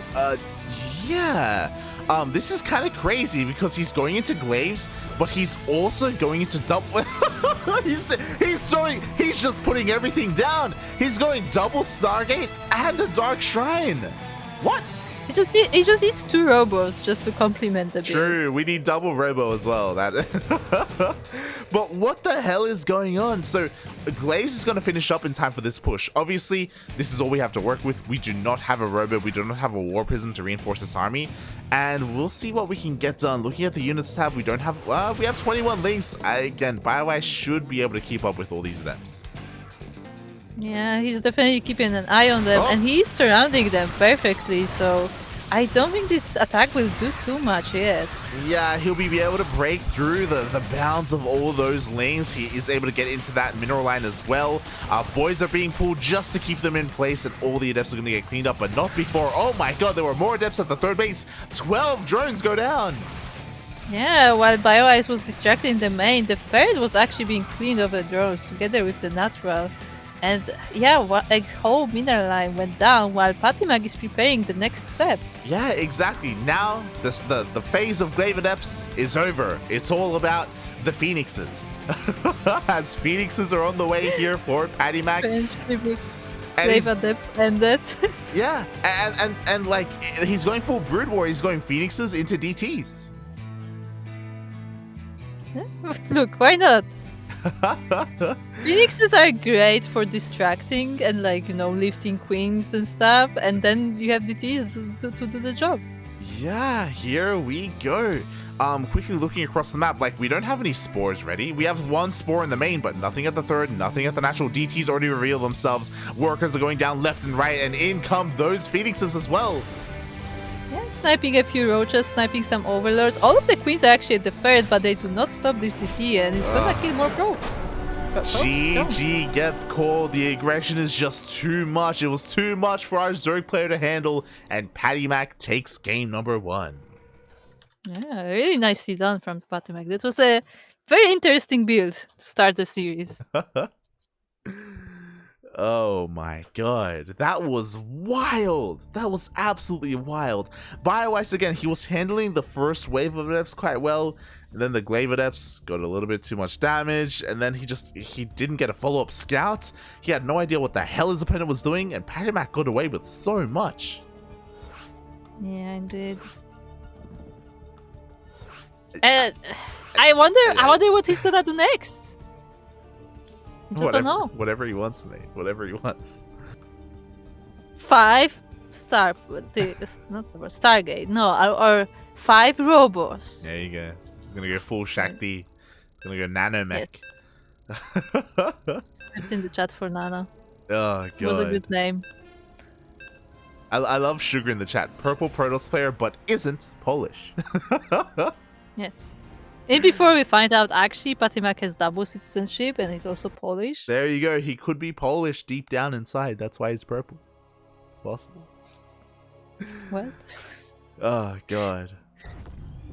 I should quote that out of context. He could be Polish because that's why he's purple. Oh, yeah. Sure. Whatever you say. Yes. We will see what will say this player right here. Representing the United States and Team Super, we have the purple Protoss player, not Polish. It is PattyMac. And spawning in the top right-hand corner of Hardwire LE, we have the Canadian Zerg player himself representing Storm Gaming. After having a real rough game 1, it is Bioice. As I said, imagine getting adapted time and time again, and then it actually works. Well, you're like, really? Well, like there were layers to game 1 of this series. Oh yeah, there were. And it was abusive, is what it was. Wow. Like, Zerg is typically the reactive race, but because of how PattyMac was executing his build, Bioice had a really hard time keeping up. He had a really hard time scouting. To be fair, he wasn't scouting, right? Like he wasn't sending in overlords. He wasn't prioritizing like getting a lair and getting like an overseer out. Like he just had no idea what to prepare for. But I do feel like PattyMac's transitions just like kept snowballing on Bioice, like where like every next attack was like just that much stronger. Really was. Really was. And I like that Sugar caught on to what I was saying with the Brood War style. Yes, it was Corsair DT. I was gonna say somebody recognize your reference. Yes, yes. Very common in Brood War. I say very common. Iconic. Oh god, and that's kind of what we saw there. But PattyMac, just I'm anticipating something different because Maple said it in the chat, man of many builds. Show us something different, but equally crazy. 5 robots. Let's go. Oh god. 7 oracles. Mass, or I mean that's not that. I mean, you know, yo, Nina came up with that first, okay? Like I mean, I don't know if I would credit Nina or Haas or Probe or look. There have been several people who've done that. But always did that quite a bit as well. Meanwhile, PattyMac is opening up the exact same way. Regular wall, but a hidden second gateway in the main base. Do you think he's just doing the same thing just because it worked? So far, it looks like it. It looks like the same thing. I mean, hey, this is good practice, right? Just... I feel like hardware is like similar enough of a map where,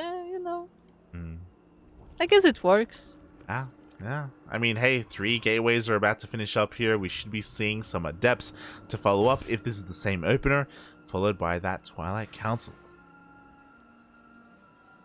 Yeah, I mean, there is an adept on one of the gates as well as the other. Once again, that Overlord is the natural, which is why I'm saying like map-wise it's a bit similar, where that Overlord cheers on the right side of the natural, so it doesn't see the very far left of the main where the gate is hidden. And we have that Stargate as well. Yeah, again, but now much earlier. It can't leave because there is a Stalker here to stop him. So if he did try to leave, the Stalker would just kill it. Yeah. So he's kind of stuck in this like place of limbo where he sees something, but at the same time he sees nothing. Feels bad, man. Meanwhile, as you said, this is different. There is no Twilight Council, so we are not seeing glaives. Instead, he's going much faster into this Stargate. So yeah, once again, very different. Do you think this is what he wanted to do last game, but he made the Twilight Council by accident? Because if you remember, he didn't do anything with it for a while. Maybe. I do think that this is just an adaptation. This is just a different variant of the build. Because he's still going across the map with the Glaveless Adepts. And he's still going to be, again, forcing some units, forcing a reaction. Gets around it. Again, a nice response here by Bioice. He, for the most part, cleans up all these Adepts. There's nothing here. Forces a recall. So, very nice start from our Zerg player. But Bioice also cut a lot of drones to make this happen. And he doesn't know what PattyMac is doing from here. He doesn't know, but it looks like he is making spores though. Probably like, after getting the DTs last game that said like this third base is definitely undefended. But both main and natural. Oh no! The Queens move to spread creep. The third base is exposed. The Oracle Gut gets in and we'll get a couple of drone kills. And again, lost mining time. Yeah, that was really unfortunate timing, but the other bases are protected, so the Oracle will not get any more damage here right now. And yeah, look, there's the Twilight Council.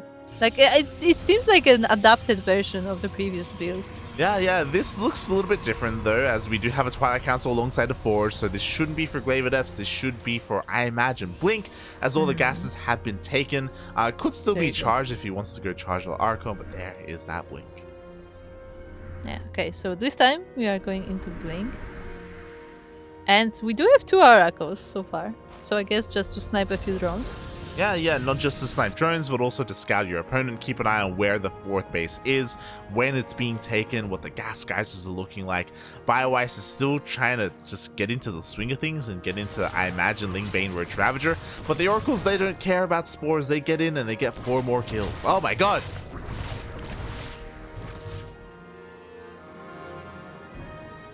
Okay, hold on. Who sprayed under the spore? I mean, you have to spray with a worker, so I imagine Bioice. Yeah. I don't know, maybe PattyMac when he was scouting. Maybe. Oh god. But yeah, PattyMac, he does barely get away with these 2 Oracles, but not before getting 6 more drone kills. Ay. And I was talking about this earlier in the previous series. Blink Stalker pushes have become very common in current meta, and it feels like that's Yeah. kind of what PattyMac is working up towards. I would still like to see a little bit more refinement as he's taking a 4th base. You know, where is that Robo? Where is that splash damage? I mean, there's the Robo coming up now. And Bioice looks like he's going once again for the Link Bane Roach Ravager, and so let's see how it works against all of this. Yeah, I think PattyMac is being a little bit too ambitious. We do see a couple of force shields, but he's going to get fully surrounded. Like, I don't know why he was moving out here into the map without a Warp Prism. Blink only just now finished as well, so very mistimed here by PattyMac. Yeah, and loses 2 Oracles in the process as well, and these Stalkers are even getting surrounded. Oof.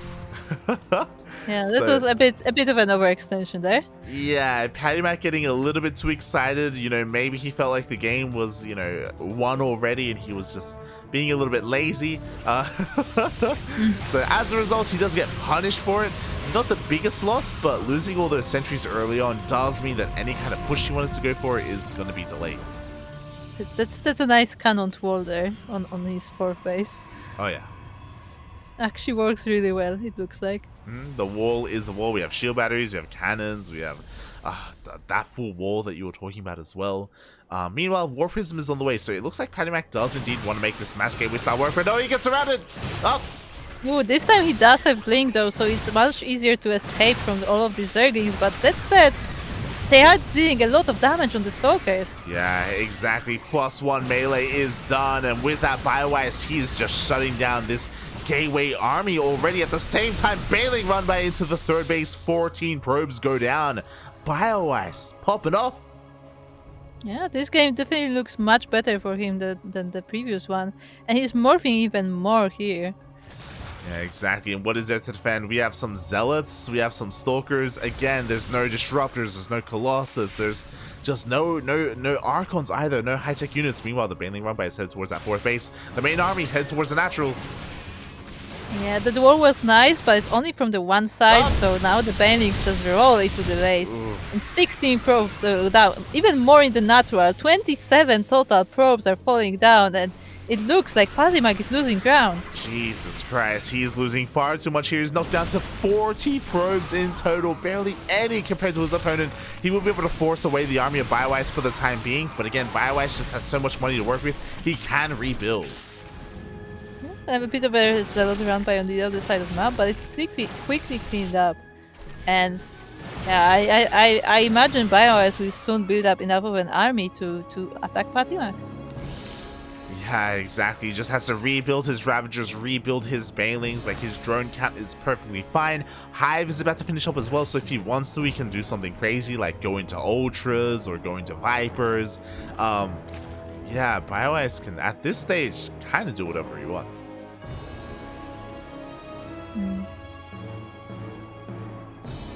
What can PattyMac do though?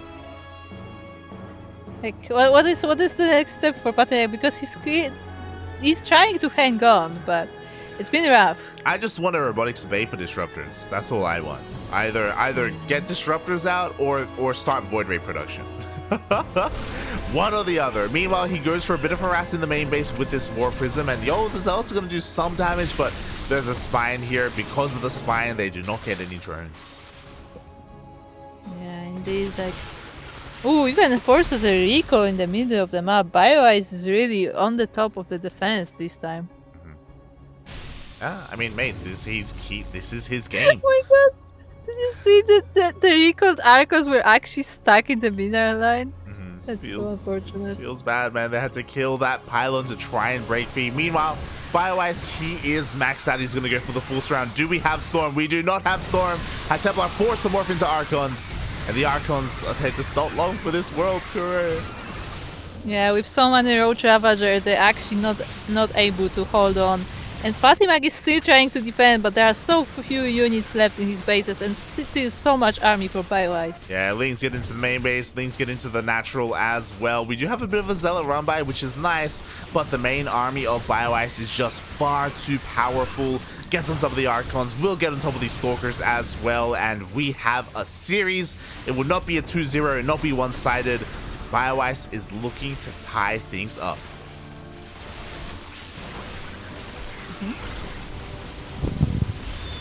Oh, actually, hold that thought. This Zerg army is getting smaller now with all of these reinforcements. I still think Bioice has enough, but it's actually getting close.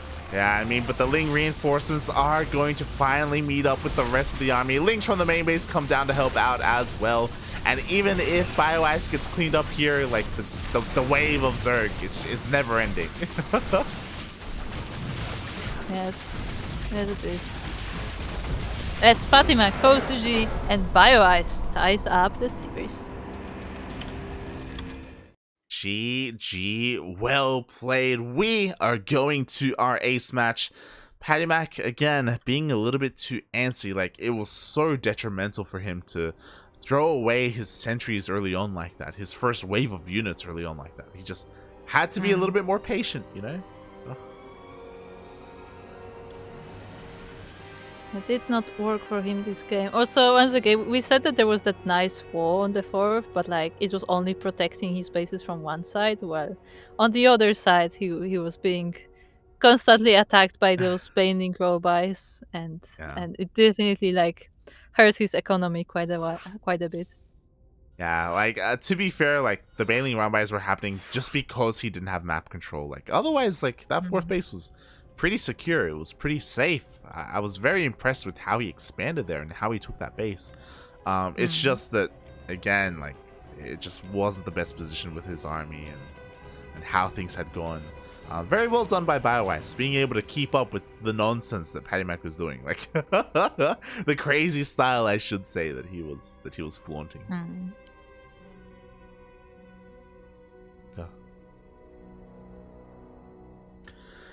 And with that, we are now getting ready for our ace match. It looks like game number 3 will be on 2,000 atmospheres. So exactly, Sugar. I agree. Patty should have opened up 5 robo if he wanted to win this game. SMH my hedge. Yeah. See, we called it. Like it's true. This was just too normal, you know. Yeah. This wasn't spicy enough. This was just a little bit too bland for the North American region, mate. We need something more. We need something more. Look, Astrea acknowledged that he's a clown. Okay, just want to point it out. This is true.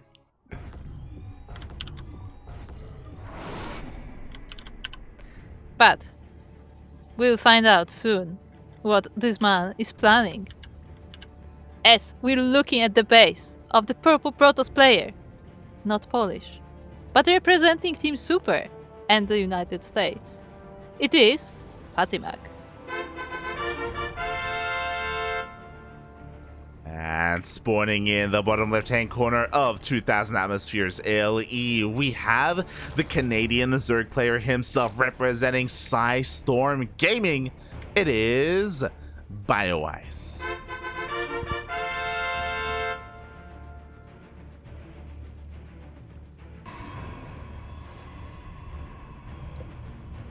No, actually, no probe scouting, no probe blocking. Bioice just gets to take the base. Yeah, Bioice, he's able to get that expansion up and running. PattyMac this time does not send a probe across the map. He doesn't care the hell Bioice is doing. He needs to just tighten up things at home. You know, he needs to make sure he has all the probes mining for the 5 robo. Oh yeah, true. I mean, robos take a lot of resources, so, you know, if you want to go for the winning strategy, then you definitely need to keep up with the resources. Oh god. Meanwhile, PattyMac is still eventually going for a probe scout just a little bit later. And again, it's still important to scout just to make sure there is a natural, you know, there's nothing crazy going on. Your opponent isn't getting like a second gas for like a roach roll in or something. Yeah. It looks like the pro actually is gonna just mine some minerals at Thatcher and go home. Or maybe wait for the initial Zerglings to move in. Yeah. Again, just confirming everything that Bioice is doing here, and oh boy, we'll see what we have to offer for PattyMac. Like, is he gonna go for the 3-gate opener? I don't think he should, because I'll be honest, even the game that he won like the initial push of Adepts never did any damage. Like it forces Lings, I guess. So maybe it's like indirect damage, but I just don't know if it's worth it. I mean, he's not going for that this time, as he's showing that Stargate even earlier. He has shown that Stargate in all 3 games, but every game is like slightly earlier in the build, which I find quite funny. Yes, this is a much more standard opener from PattyMac, going for immediate tech after that Cybercore, going for the Stargate opener. So this is a lot more meta, a lot more standard from our American protos. 7 Oracle. Oh god. I mean, it could be Sky. It could be. It could be. You're not wrong. It could be. I definitely wouldn't put it past him. Meanwhile, Bioice, yeah, he dips on in. We do have one Oracle coming out here for the time being for PattyMac. But again, usually if there's one, there's typically another that follows. Yeah, I think he will go for 2. That seems like a fairly safe amount. I don't think he will go for a 3rd, actually. I think he will just go for the attack. I think he'll go 2 and then a Phoenix. We'll see. We'll see. Maybe. First Oracle does come out. It's going to be zooming around and across the map. Second Oracle is on the way as well. Again, once you have 2, you can start one-shotting workers. And for the time being, this Oracle is just for high ground vision so that the Stalker can deal with this Overlord. Yeah, that also reveals that Oracle to Bioice, so he has all the time to prepare for it on the other side of the map. Yep, spores are being thrown down here. Queen's already in position in the mineral lines as well to make sure that the Oracles don't do too much. But again, with 2 Oracles, like, doesn't matter if there's a spore, doesn't matter if there's a Queen, like, they can just ignore them, go in and get kills anyway. There's a 3rd Oracle on the way. Just a 3rd, but hey, maybe. Just maybe. Yeah, again, a 3rd is still pretty standard. Usually it's like you have 2 to harass, and then you have a 3rd to just secure your 3rd base as well. If he goes for a 4th, then things are getting crazy, but it's too late for that. We have a transition in tech. Come on, PattyMac. 4th Oracle. Go. Another one. Aye. There we go. There's the Forge. There's the Twilight Council. So once again, we should be seeing Blink on the horizon for PattyMac. Yeah, that's what it seems like. Oh, this Oracle, actually one of them falls down. They do take down five drones, which is not the worst, but yeah, I'm not sure about this attack from PattyMac. Aye. That was a bit of a fumble there, because PattyMac didn't just lose an Oracle here at the main, he also lost an Oracle here at the 3rd base. He rallied his 3rd Oracle straight into the 3rd, and he ran into 4 Queens and a Spore. And he just died instantly. And he's actually making them now too. Oh no! Ooh. Meanwhile, the Lings are trying to find a way in. There is no shield battery behind this. Without a shield battery, this Stalker will eventually fall. Up. The Oracles are here now, but they don't have a lot of energy, so this might be actually a close hold. Yeah, PattyMac, he will be able to clean all of this up. But again, just a really rough start here. Looking at the units lost. 2 Oracles and an Adept for 5 drones. 2 Oracles. Yeah, not the best trade, and because of that, now Bioice can rest easy and he can drone up.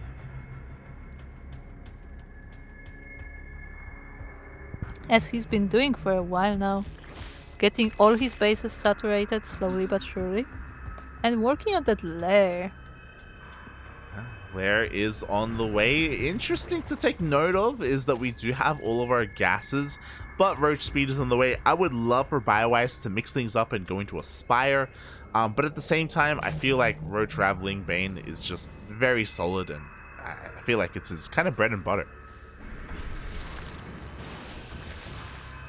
Definitely seems like it, because he's going for that strategy every game so far. And once again, he's surrounding the Protoss army here. I really... PattyMac does it again. He pushes out before Blink. Look at the timing. Blink finishes in 12 seconds. Why do you keep pushing out without Blink, puppy? Aye. And just like that. Seems a bit bold from PattyMac, and it doesn't work for him. Well, he did it 2 games in a row now. Looking at the units lost, 2 sentries and 7 stalkers go down a little bit unnecessarily. And now Bioice has map control. Yeah, getting even more stalkers, and now he's on the other side of the map. These stalkers are trying to stop him, but I mean, this is not a great army from Protoss now.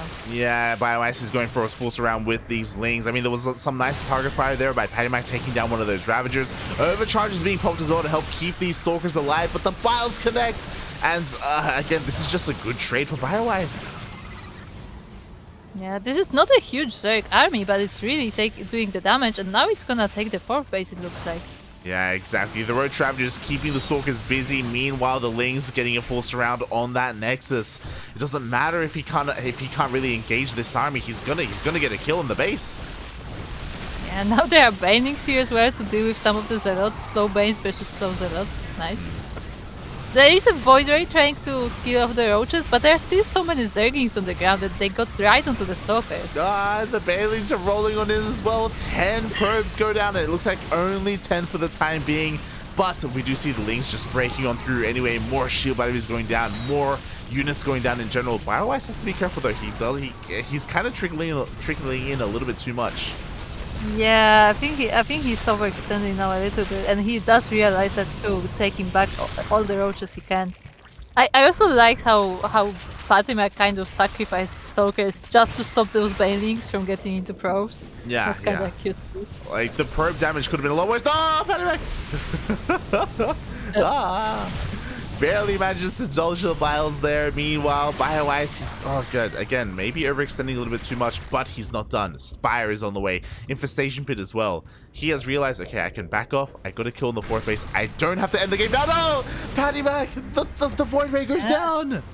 With the Void Ray being down, this army is actually free to like deal even more damage. Oh, the Oracles will go down as well. Only one of them left, and it doesn't have any energy right now. Oh my god, PattyMac just leaving his units a little bit idle here and there, just slipping up so much in the control. He was a little bit too busy working on +2 when behind. Anytime Dark Shrine, that is his way back into this game. But at the 10-minute mark, I think it's a little bit too late for surprise DTs. I mean, is it ever too late for surprise DTs? True. I mean, there's no spore at the 4th. And maybe none at the 5th. So like, okay. I mean, looking at all these Banelings morphing it may be one of these cases where it's like, yay, harassment, but like, you know, your bases are gone. Oh boy. Oh god, it's slow Bane. Slow Bane. The slow Banes are coming. They're on the way. Fear the slow waddle as the Banelings are rolling in towards that 3rd base once again. The wall is a wall. Again, very nice body blocking here by PattyMac, but the Banelings, no, they get into the natural. Yeah, they just busted through that wall and they keep going. They are now in the main event and just getting more and more kills. 18 probes in total, 4 to slow Banelings. Who needs Bane speed? Bioice realizes that he needs it as Bane speed does finish up. So again, Bioice was tunnel visioning a little bit too much, but he's reeling it back in. You know, he's droning up, he's taking more bases, he's taking up as well, making sure he doesn't throw away that lead. Meanwhile, the first wave of DTs are on the way. And actually they're facing the main army, so they may be revealed early. Yeah, I wonder if yeah, Overseer's on the way. Spores are on the way. PattyMac revealed his DTs, and Bioice, he is wise to them. Or is he? No, okay, he sees it. He sees it. Yeah. He's literally following the DT, even though he can't click on it. Oh god, and it looks like he will eventually catch up. Pneumatized carapace is on the way as well for that Overlord speed. At the same time, another Baneling run by DTs here at the natural, but the defenses are just too damn good. Yeah, and Bioice cleans it all up. The Oracles are once again idling here, a bit too close to the army, but they do get a few Ravagers. PattyMac's making another Oracle. He's just making mass. Why? I don't know if I really like this. I understand there is value to be had in Oracles, but let's just make Void Rays, you know? I mean, it's a little late for Mass Oracle, I feel like. Also, that wall is the wall is not a wall. No! GG gets called, and Bioice, with a bit of a reverse sweep with the comeback, takes the series 2-1. Yeah, congratulations to Bioice, who actually is top of his group. He wins the entire group and moves on to the playoffs. Wow. GG, well played. Congratulations, Bioice. Personally, I was not expecting that, especially after game one. Game one was so one-sided. It was so PattyMac favored. And I feel like maybe a little bit of overconfidence got to him. There was some questionable pushes in game 2 and game 3 for PattyMac. Oh.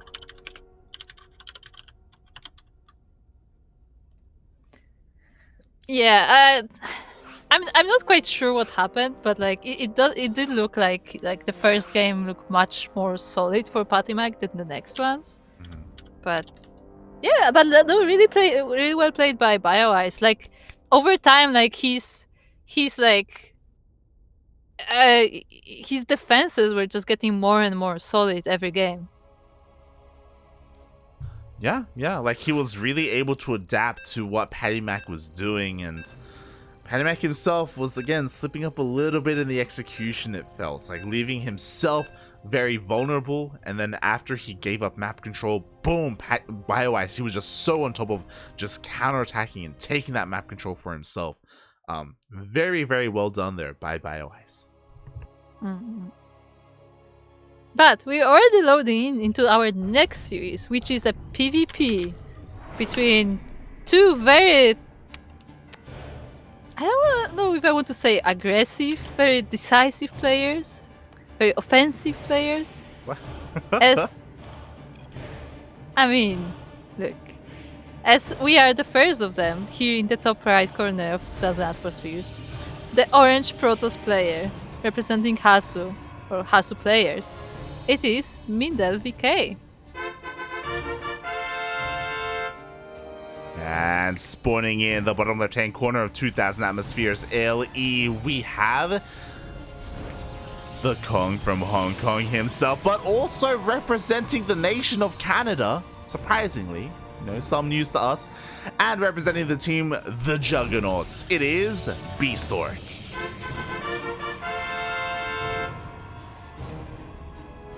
Wow, apparently nobody redeemed the first Quacker yet. Oh my god. Congratulations. Iron Rings coming out of left field with the first Quacker. Quack. Yeah, good job. Got it. Very nice job. Very nice job. Able to sneak that through. Meanwhile, of course, we do have to kind of switch gears here in this PvP. As a reminder to everyone, this is an elimination match. The loser of this series gets eliminated from the tournament. The winner moves on to face PattyMac in the decider match.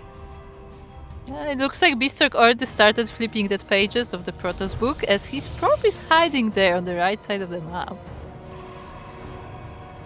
Oh yeah, I mean, the Cybercore is about to finish up here. I wouldn't be surprised if he's looking to maybe proxy a Stargate. This is a prime location for a proxy Stargate. But we don't want to get too ahead of ourselves. It is Bistork. He's a very unique player.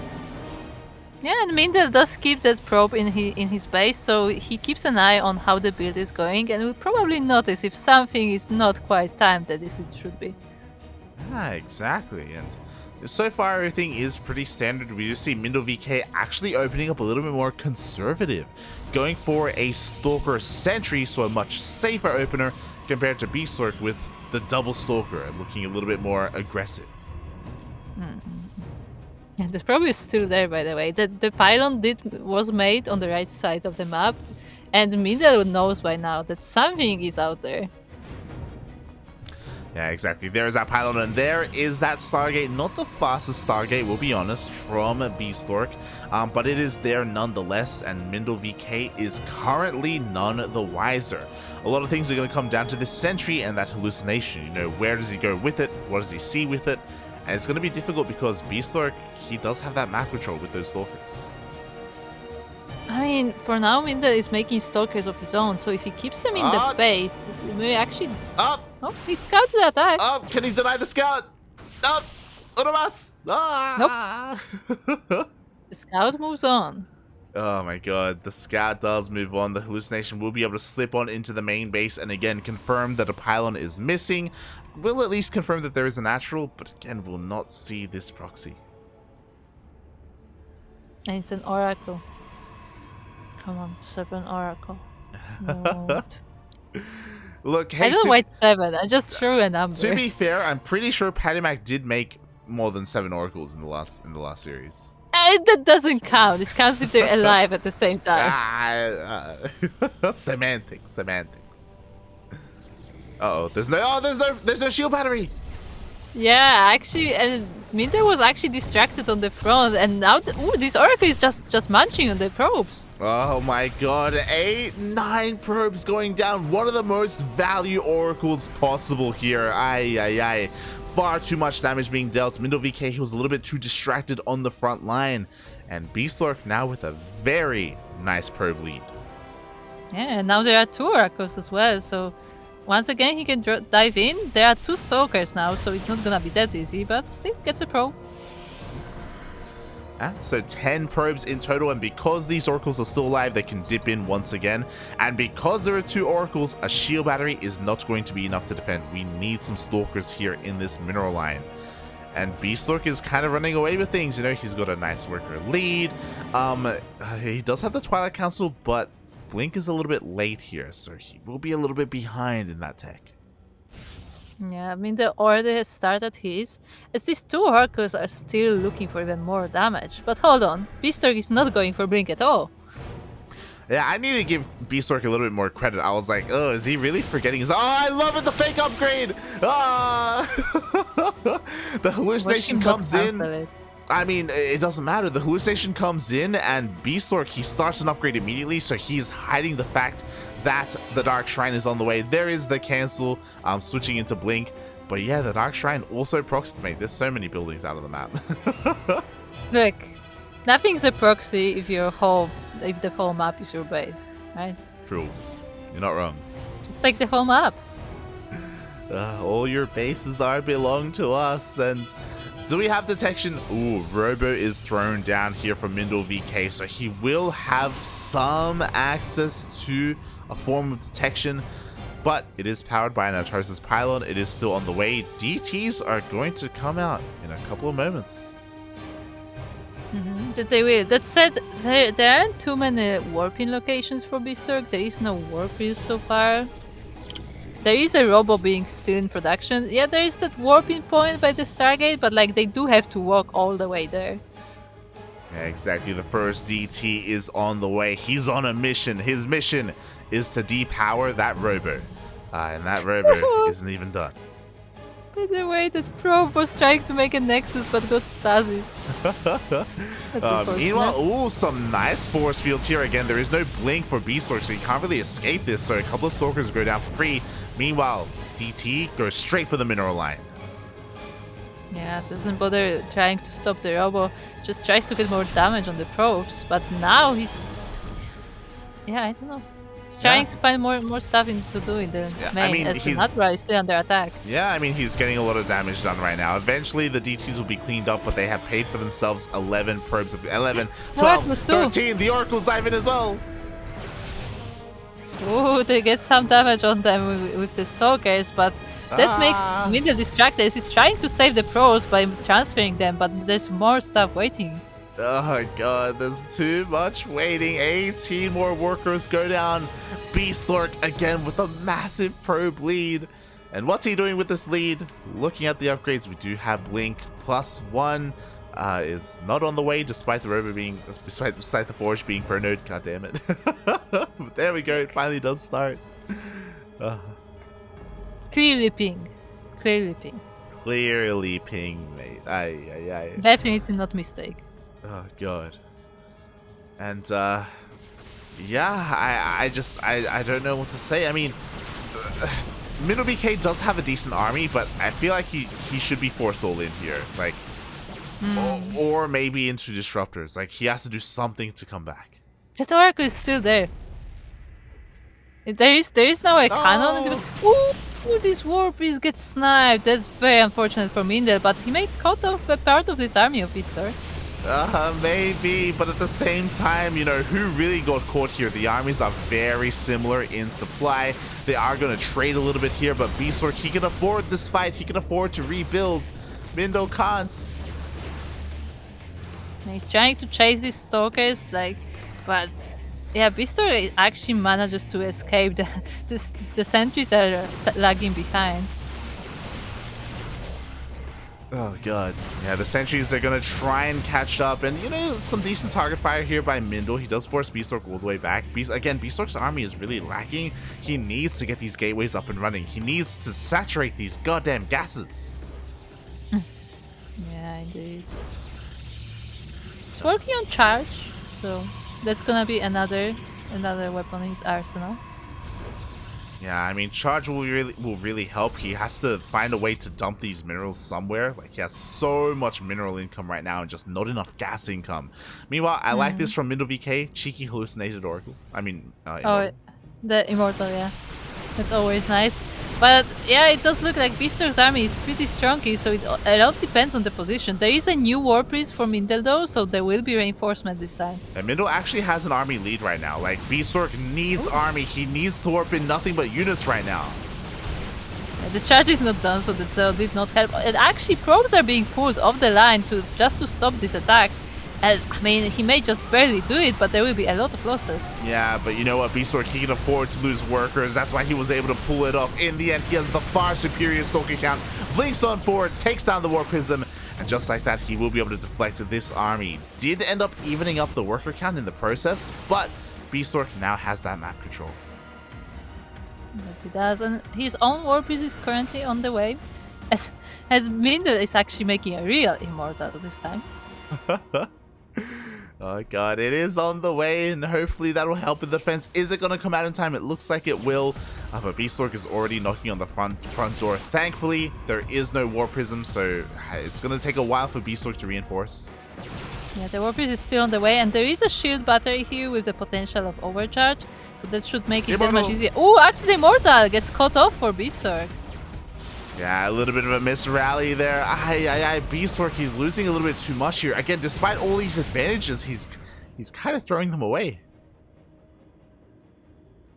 Yeah. Now the War Priest is here as well for the reinforcements, so that will definitely help.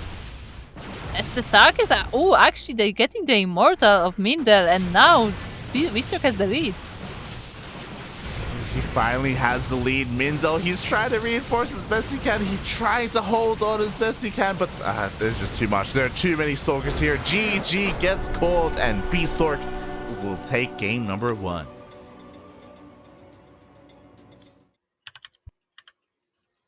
As Sugar says in chat, God, Bistork is relentless. Oh yeah. Yeah. Yeah, you're telling us, mate. He's absolutely insane. Again, there's a reason why he was able to take down someone like Zest, take down someone who's considered to be a bit of a better player. He can punch up with his style of PvP.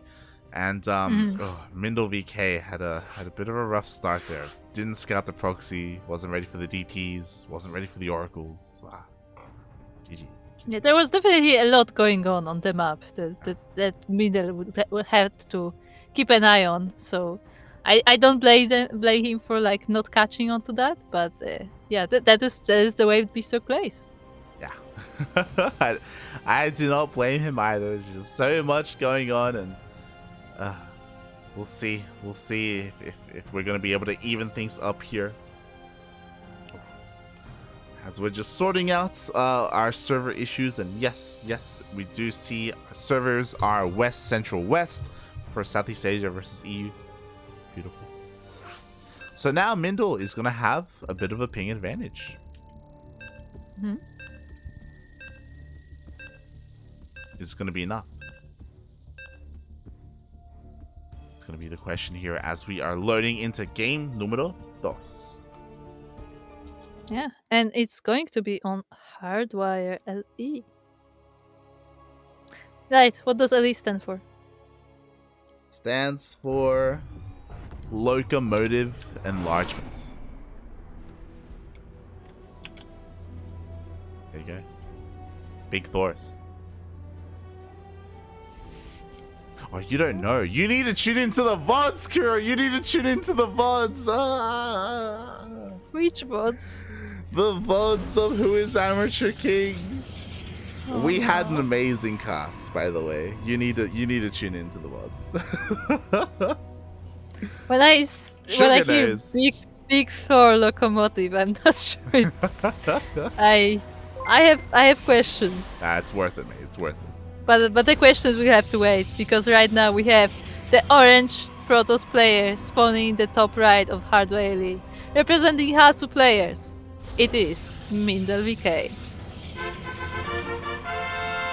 Let's go, because spawning in the bottom left-hand corner, but also across the map with his probe, going for a cannon rush and getting scouted. We have the Kong from Hong Kong himself, also representing the land of Canada, as well as the team Juggernauts. It is Bistork. And this time he actually got the wall off for the cannon rush, it looks like. Oh, There was a little bit of a slip up the last time, but this time it's right there. Exactly, the wall is a wall. He cannot allow these workers to get surrounded. The cannon's already on the way here on the low ground. Meanwhile, on the high ground, Bistork is getting away with this. His probe is still alive. He's trying to get a pylon on the high ground. Up. And he does get it. The two probes are still alive, still circling around, trying to find the best position. One of them escapes to the low ground, and the other is actually left alone too. Oh, exactly. The pylon is going to finish. Cannons are going to begin. And this is getting a little bit out of control. Things are getting out of hand here. Bistork is establishing himself in the main base of Mindel.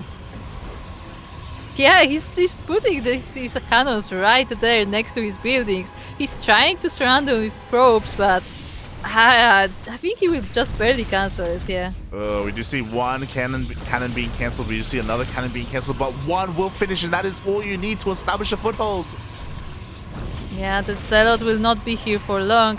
He's trying to deny another cannon, but I don't think he can do it.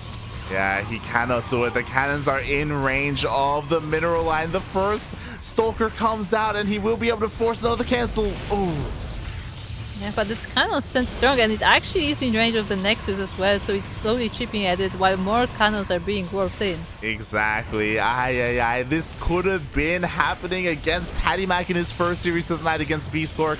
PattyMac was able to stop all this from happening. MindelVK just wasn't able to deny this, wasn't able to shut down and get us around on those probes, and now there are just this is just too much cannons. It's too much. I mean, he did snipe one with the Stalkers, but another cannon pops up. There are two Stalkers now with the shield battery, but Bistork is actually targeting the shield battery to get it down. Yeah. Shield battery goes down. There will be no overcharge. The Nexus is going to fall. There's going to be no bases remaining here, and this is absolutely disgusting. I told you, Bistork has the book of Protoss on his desk. It just like flips pages and picks what's going on for this game. Exactly. And he landed on the cannon rush. We do see the probes trying to evacuate, and I guess MindelVK is going to go for a base trade, but it's too late. Cannons are at home. Yeah, like, it's just gonna cannon at home.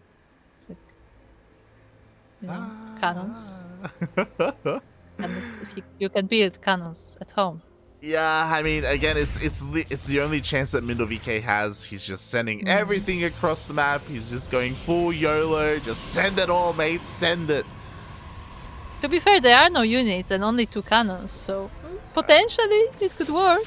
But yeah, looks rough. Oh, God. The probes can't get anywhere close to this. Meanwhile, Bistork, he pulls his own boys. The Zelts are coming out as well. One of the cannons goes down. There's only one cannon remaining, maybe with godlike micro, but every single probe they're dead, mate. They're dead. Yeah, it's just the Stalkers now. You have one probe in the main base of Mindel. It's hiding behind the assimilator. It's like, don't notice me. I am not here. I am not here. And again, these Stalkers are being very annoying. He's actually going to be able to depower the pylon, but oh god, the boys they're being pulled. Yeah, I mean, a few of them will fall due to this, but the Stalker of Bistork is now out, and they can trade blows. Yeah, there we go. Congratulations, Bistork will take a 2-0 win here and knock MindelVK out of the tournament. Yeah. GG's to Mindel. Those are some very interesting games from him today. But in the end, Bistork relentless aggression turns out to be victorious. Yeah, it was It was absolutely insane. I do feel a little bit bad, especially because like Yeah, I did notice that there were a lot of fans for MindelVK in the chat. You know, Miss yeah. Gaviera was in the chat and some other teammates. I know people were really cheering for him, and it's just unfortunate that he ended up in a group with pure PvP. And like again, we just know how intense and chaotic PvP can be. Like it's like Yeah, especially when you put Bistork into the mix. Mm, mm. Aye, aye, aye. Also, PattyMac dropped by the chat, and he said, "Chat, my hands aren't working today. Pray to the PV gods for me to advance." So it looks like we are looking into an interesting series coming up next. Yes, we are. The hands, they're not working. Oh, Poppy, please, you can do it. PattyMac is going to be going into a rematch against Bistork. We saw how PattyMac was honestly able to dominate him in the previous series, but it's a PvP, so it still could go either way. I mean, with PvP, you never know. It's definitely a very explosive matchup. But before we get to that, I want to give a quick shout out to Phoenix, who have resubscribed for 30 months now. Thank you, Phoenix. Thank you so much for the support. Quack. Quack. Quack. Quack, quack, quack. Thank you for the support, Phoenix. We appreciate the support. You know, one of the long-time supporters of the CranKy Ducklings. Less than three. And our next series that we are getting ready for is going to be our final series of the night. Yeah, indeed. And as we said before, it's once again gonna be a PvP, and it's gonna be Bistork, who is relentless and just keeps attacking and just keeps picks a random page of the Protoss book, and that's what he lands on. Versus PattyMac, who tries different builds, but apparently his hands aren't working. So we're gonna find out how that ends up. Yeah. Oh boy, I'm really torn as well, because obviously PattyMac, he's an ex-CranKy Duckling, and we have a lot of residual love for him. At the same time, Bistork. It sounds like a name of a song or a band. Residual love. At the same time, we have Bistork as well, who's also kind of like an adoptive child. He's not on the CranKy Ducklings, but we have been very supportive of, you know, Bistork and Gogo Joey and Miomaika. Like the Juggernauts, they're almost like a sister team in a way. Like I remember back in the day, Alpha X used to be our sister team, but Juggernauts, they're also like adjacent in some way. I mean, Juggernauts kind of like became a thing from. I don't want to be like selfish and said from our channel specifically, but like it's kind of one of these projects that seems to have been created from the community side of things, where it's like you had those 3 players like in every tournament, and then Calibre and his co-founders were like, you know what, we're gonna make them a team, because they were teamless at the time. Yeah, and that's what they did. Yeah. There's something they got Gogo Joey, Bistork, Miomaika, and Ender, all 4 of those Southeast Asian players, and I mean, what a force they are! Like, I mean, originally Bistork was supposed to just be a staff in the team. He was supposed to be like analyst and like help like practice the players, but then it turned out that like Bistork is actually pretty good. Yeah, and he returned to just playing. Bistork, he just got good, you know. It turns out when you are analyzing games for others, you actually learn too. Exactly. Oh boy. Well, with that, we are going to be getting ready. It looks like our players still need to do their vetoes, so we're going to be a little bit before we can begin. Also, I want to remind you as well, Kuro, quote-unquote reminder, Quirky did redeem a replay cost during the previous casts. I thought you already did it. No. I saw it on my phone. I thought you did it. No, we couldn't. We didn't have time because we had to dive straight into Apprentice Esports. So I did apologize to Quirky, and I did say that we will be casting it after the Apprentice Esports group. Hold on. Yeah. Let me try and download this while in the game. Yeah. Definitely not gonna break anything. Oh god. So after this broadcast, after this group, we will have one more game to go, and then we'll end for the morning. And then after that, we're gonna go to bed, and then we're gonna wake up, and then ESL Open Cup Asia is gonna begin. Oof. A lot of StarCraft. Yeah, and this is just a preview of what's to come during DreamHack. Yeah. I didn't get to say it earlier, but this is kind of true, that where I'm forcing myself to go through another marathon cast. We've been casting for 6 hours so far, and we're just gonna keep on going. Yep. Oh god, we were casting earlier yesterday as well in the morning, and now we have to wake up early again for another cast. Just non-stop StarCraft, getting ourselves used to the marathon, because that's what it's going to be like for DreamHack. We're going to be casting every single DreamHack qualifier, as we do every single season, every single year. Maybe you. Yeah, we have to sleep at some point. So every region except for E. Unless. Unless. I'm not solo casting you. I can get Stick on it. I'll get Stick. It's too late for Stick. It's past his bedtime. Stick is an old man, remember? But DreamHack does not start for a few more days. And we are here on Hardware LE in the final series of today. We have the Purple Protoss player representing Team Super and United States. It is PattyMac. And spawning in the top right hand corner of Hardwire LE, we have the pink Protoss player himself, representing the Juggernauts. He is the Kong from Hong Kong. He is the Canadian Juggernaut. It is Bistork. But he strokes his wasn't Juggernaut Jason from Canada too? Is there also a Juggernaut? Look, we have the better Juggernaut, okay? We have the Sure. Aye. But yeah, here we go. Another PvP, the final PvP of the evening. Oh boy. Yeah, and so far no cannon rushes, despite this being hardwired.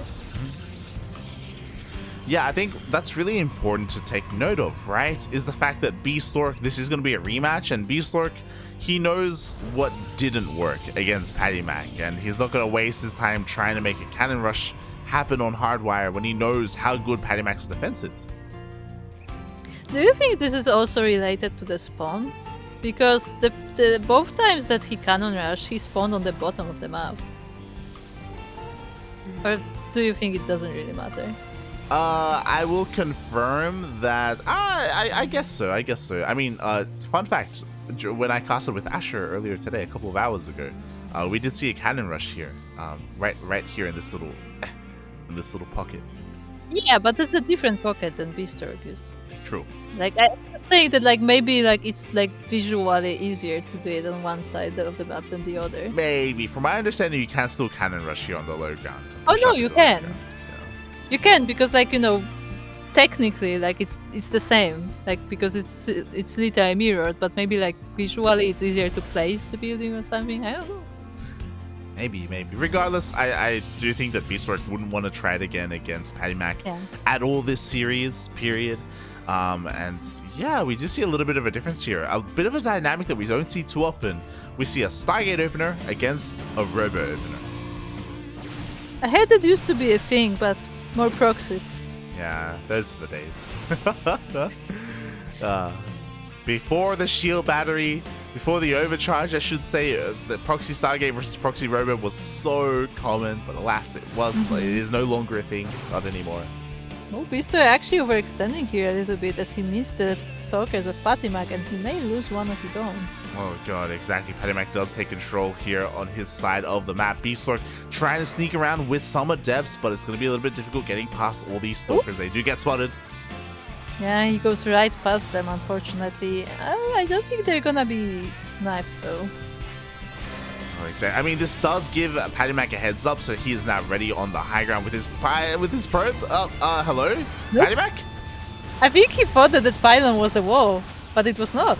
No, he had a probe patrolling there, but he just didn't throw down anything. He was forced back, and because of that, Bistork gets 2 probe kills. I mean, not the biggest of deal, but still nice to do. And he gets a scout too.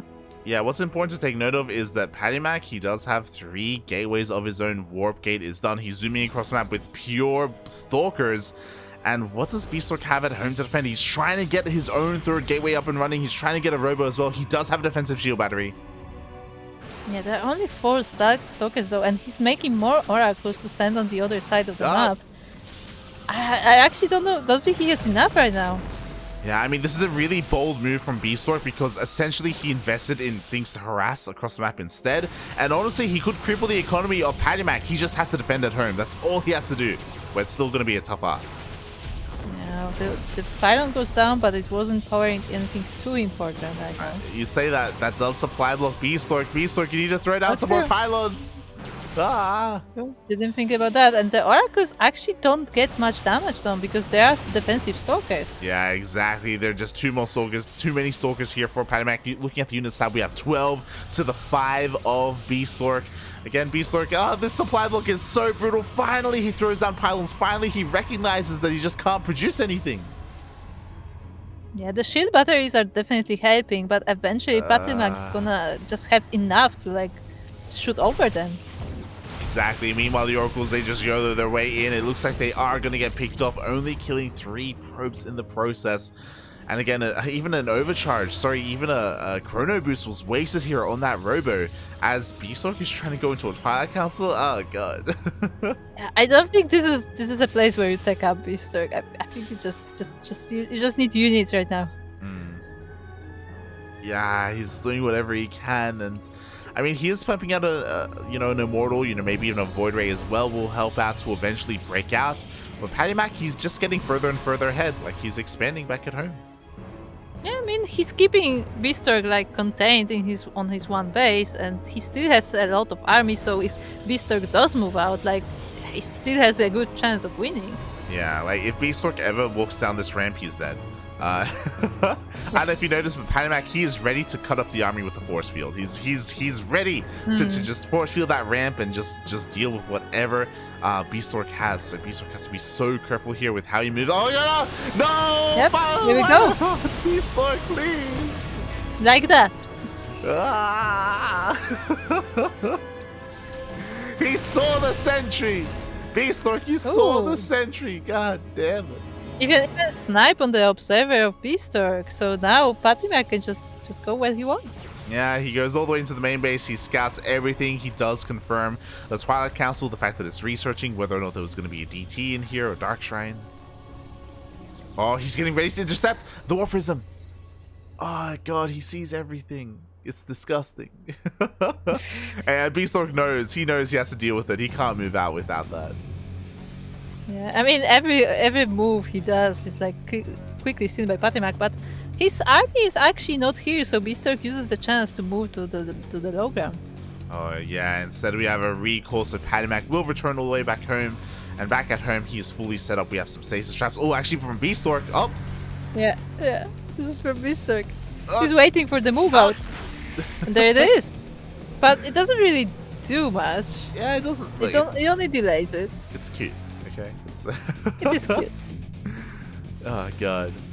Maybe we'll see another stasis trap going off in the end. Bistork is going across the map. Can he hit before the stasis trap runs? Nah, there's no way. Stasis trap will eventually run out, and Bistork will have blink for this fight. So, I mean, both. But there are 2 adepts in his mineral line. Yeah. Oof. Yeah, there's no going back. Bistork just has to go. Not like this, puppy. Not like this. Bistork is going to try and push in. And I mean, he has an immortal advantage. So he has something going for him. But that's literally all he has. And honestly, I feel like PattyMac could fight this if he wanted to. Yeah, no, he can. I definitely think so. And he's still harassing like Bistork on the other side of the map. Yeah, exactly. Bistork has to try and come up with something else, you know, whether it's DTs, whether it's disruptors, something else to get into this. Goes for a bit of War Prism harass here, but isn't gonna find too much. Yeah, the Stalkers were ready for it, so this Warp is in danger, but he does get the Stalkers at the very least. But that's about it. Yeah, I mean, he keeps PattyMac at home. You know, the threat of the War Prism Does is a he? real one. For the time being, for a couple of moments, as he's trying to hunt down the Prism. Does blink Yeah, and he try was- and jump on it. But I was really hoping to find it there, but it was already moving back home as Bistork is preparing another defense. Yeah, there's no shield batteries on the low ground. There's no pylon for any shield batteries on the low ground. So God, Bistork is gonna have a hard time. Meanwhile, we do have a War Prism sneaking in over towards the right, a fake one. Yeah, I was gonna say it's a fake Warp, and these Stalkers are actually being killed by PattyMac on the way home. Oh God, exactly. We're gonna see a forced warp in here into the main base. Bistork, he doesn't care. He's trying to focus on the defense, but the Immortal gets focused down. Ooh, the Immortal even got like glitched a little bit into the force field, so it couldn't shoot while it was there. And now there's just this huge ball of Stalkers for PattyMac. Yeah, there's just far too much here. No shield batteries, no overcharge. PattyMac with an overwhelming amount of Stalkers. GG gets called, and PattyMac takes game number 1. I thought PattyMac said that his hands aren't working. I don't know. That looked pretty precise. Yeah, that was some solid play there by PattyMac. Oh, GG. Oh, very, very crisp with that force field as well, as Yeah, Bistork was yeah, trying to that's get what I down the mean. Like the clicks were pretty on point. Boy. Now he does have that lead. Now PattyMac only needs one more win to move on to that playoff bracket. Meanwhile, Bistork needs 2. He needs to pull off the reverse sweep to make it through, which, to be fair, is what Bioice did. You remember?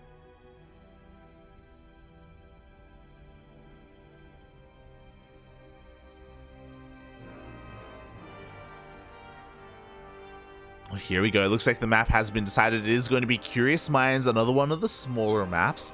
I think I've seen cannon rushes before on Curious Minds, but I don't think that's really what we want to see here from Bistork. More notably, the third base is a little bit exposed, so if we end up in a longer game, maybe Bistork is thinking to try and take advantage of that instead.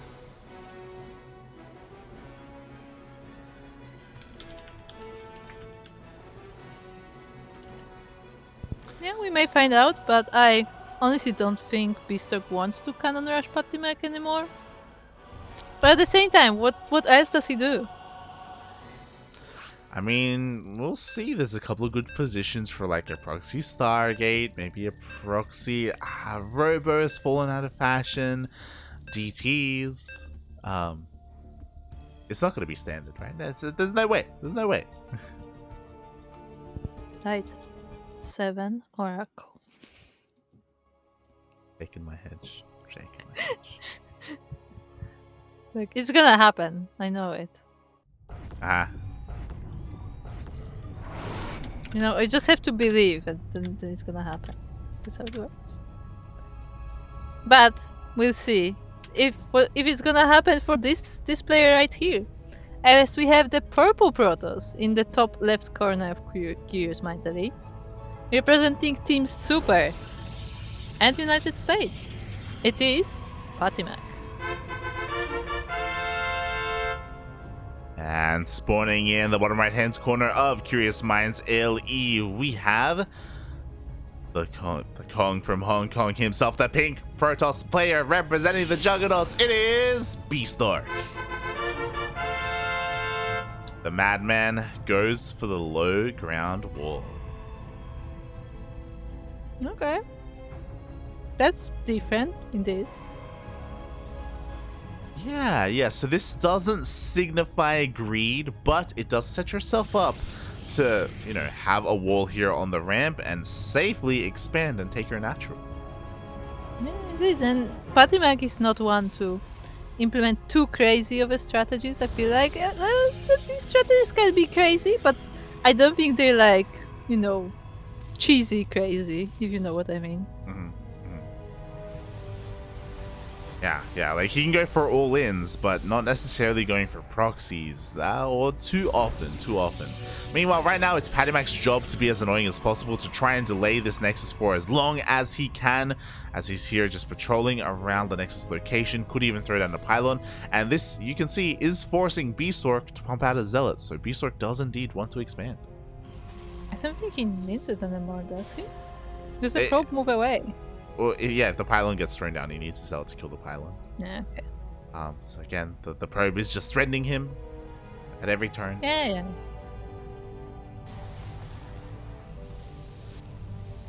And with that, I'm sure PattyMac's pretty happy.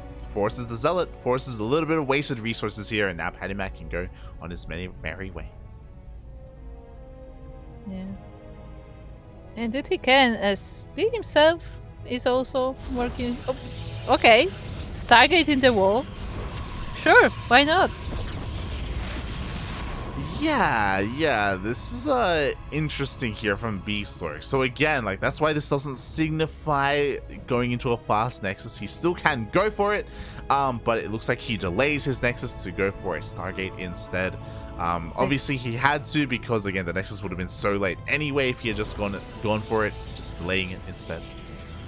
I was gonna say, watch him not take an Nexus at all and just go one base. The ultimate mind game. I mean, he already put it down, so I don't think he can anymore. Oh. Meanwhile, now it's PattyMac's turn to be the aggressor. He's here. He's across. I mean, he's here. He's across the map. Does have the Stalker advantage, but a shield battery is on the way, and once that finishes up, Bistork should be perfectly fine. Yeah, and Bistork is not making anything yet from the Stargate, but it looks like it's gonna be a Void Ray. Hey, Bistork, behaving a little bit scared here. Typically in PvP, you only make a Void Ray if you think that your opponent's going to all-in you, because you need as many units as possible to defend. But we can see, like, PattyMac is expanding, and finally, Bistork does have vision of this. With the probe, he comes in, he confirms, doesn't get into the main base, though. Yeah, he does not. But at least he knows more or less what's going on. These Stalkers do look scary though, so the Void Ray will definitely be helpful. If it doesn't die.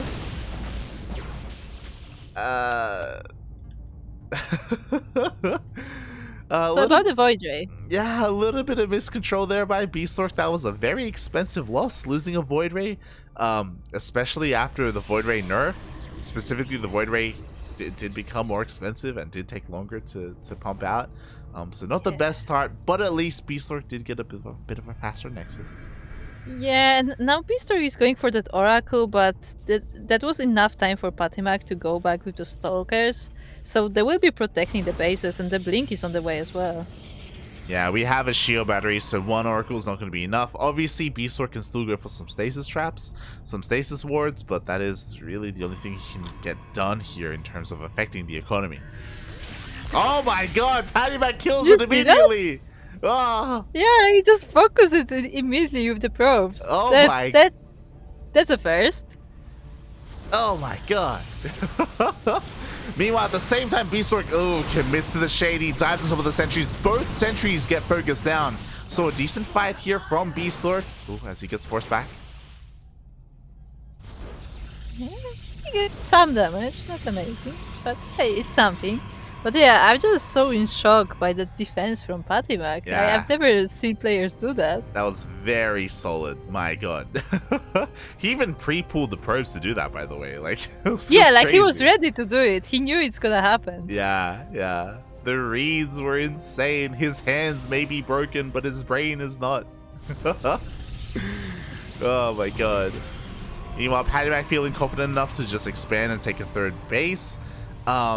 Oh my god, where do we go from here if we're Bistork? Now I see it. Yeah, there we go. You know where we're going. Yes. Anytime Dark Shrine. And to be fair, nah, I don't know. I was gonna say, like, do we have detection? We have a robo already. Like, we already have an observer on the map as well. And there are from shield PattyMac. batteries. I mean, that's also helpful. Yeah. I don't know if DTs are really gonna do much here. Bistork, I don't know. Well, he's gonna try regardless, and he actually has more stalkers now, so this attack from PattyMac is not as scary. Yeah, Bistork is going to be able to break out and expand, take his own third base. Again, much later compared to PattyMac, but at least it is still on the way. And Bistork is also setting up a proxy location for those DTs. But again, looking at the observer, it's here in the main base. It's still... It's revealed. It is revealed, so it's a little bit vulnerable, but again, PattyMac, he should be fine. I don't know, like the units that are always cloaked when you reveal them, they look kind of funny. I don't know. It's like, it just does not look correct. They're not supposed to look like this. Yeah, they look naked. Meanwhile, Bistork, he has a chance here, maybe. What I was thinking is if the Oracle comes in and reveals the Observer, and maybe he like dives in and snipes the Observer, then DTs can do damage. But the Oracle is chilling here behind the mineral line. Yeah. It looks like Bistork is gonna follow it up with charge, so I guess if DTs don't work, then he's just gonna swarm the Zealots. Yeah, I guess so. Meanwhile, PattyMac, he sees, he shuts down the DTs, they do nothing. Interestingly enough, PattyMac goes for his own Dark Shrine. I mean... The stasis! The stasis went off this time! Oh my god! Yeah, PattyMac was distracted with the defense from the T's that he didn't notice the stasis that took the whole mineral line. There you go, Bistork finally getting some damage done. Let's go. He's also got his own observer on the way as well, so he will be able to defend against those DTs. Speaking of, I mean, the Dark Shrine was scouted here by the Oracle, so Bistork, not a bad response. Yeah, pretty solid. That was nice. There's another attack of PattyMac coming, and there are 2 Immortals in this army as well. Oh, they are exposed though. They are looking a little bit exposed, and again, like Bistork PattyMac still has a pretty big army advantage. He has these 2 Immortals. Bistork just working with nothing but gateway units. He's maybe exposing these Immortals a little bit, but PattyMac is able to still stand strong, back off, wait for reinforcements. Yeah, and Bistork uses the chance to warp in a few more DTs and Zealots. I mean, yeah, I don't know if this DT is gonna do much. There is Observer at home, so yeah, once again, denied. Yeah, DT doesn't really find too much here. Meanwhile, PattyMac looking to go for his own DTs. Here we go, they're moving out across the map. Are they going to deal damage? I mean, we'll see. We do have cannons here at the third base of Bistork, so he's for the most part ready. Yeah, this new base though may fall prey to the DT. Yeah. He swipes to reveal themselves and will force Bistork to rotate around with his army, and that will leave an opening here for this DT to go into the main. There is a cannon there too though, so I don't think he's gonna get too many probe kills. Oh yeah. Ooh. There's a cannon in the main and the natural, so the DT doesn't find too much. Oh. Like he still got one, but at the same time, Bistork, he pounces on the army. He dives on top of the Immortal. He does get the Immortal.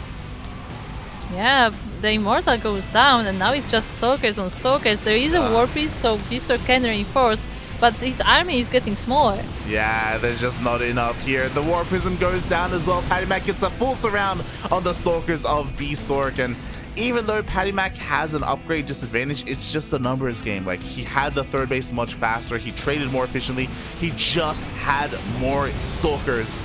And even with the overcharge being popped, it's depowered. Not like this. Oh no, the depowered overcharge doesn't do much for Bistork as his Stalkers are falling down, and now probes too. Yeah, exactly. And now PattyMac, he just dominates the fight here. He's going to be able to get a kill on this fourth base, and he doesn't just have to stop here. He can just keep on going. Bistork just has absolutely nothing left. He has a single Oracle to defend. Yeah, he's warping his Stalkers now, but it's not enough to stop PattyMac's army. If PattyMac just keeps moving, I think he can take this game. Yeah, he definitely could. Stasis traps will make things a little bit difficult here. So PattyMac, he gets a kill in the 4th base. He's going to rotate around, just warping in another wave of reinforcements back at home. And I don't know if there's really a way here for Bistork. Like, the DTs didn't do anything. There's still a DT in his own main base. He has to keep trying, but it definitely does not look like it's gonna succeed.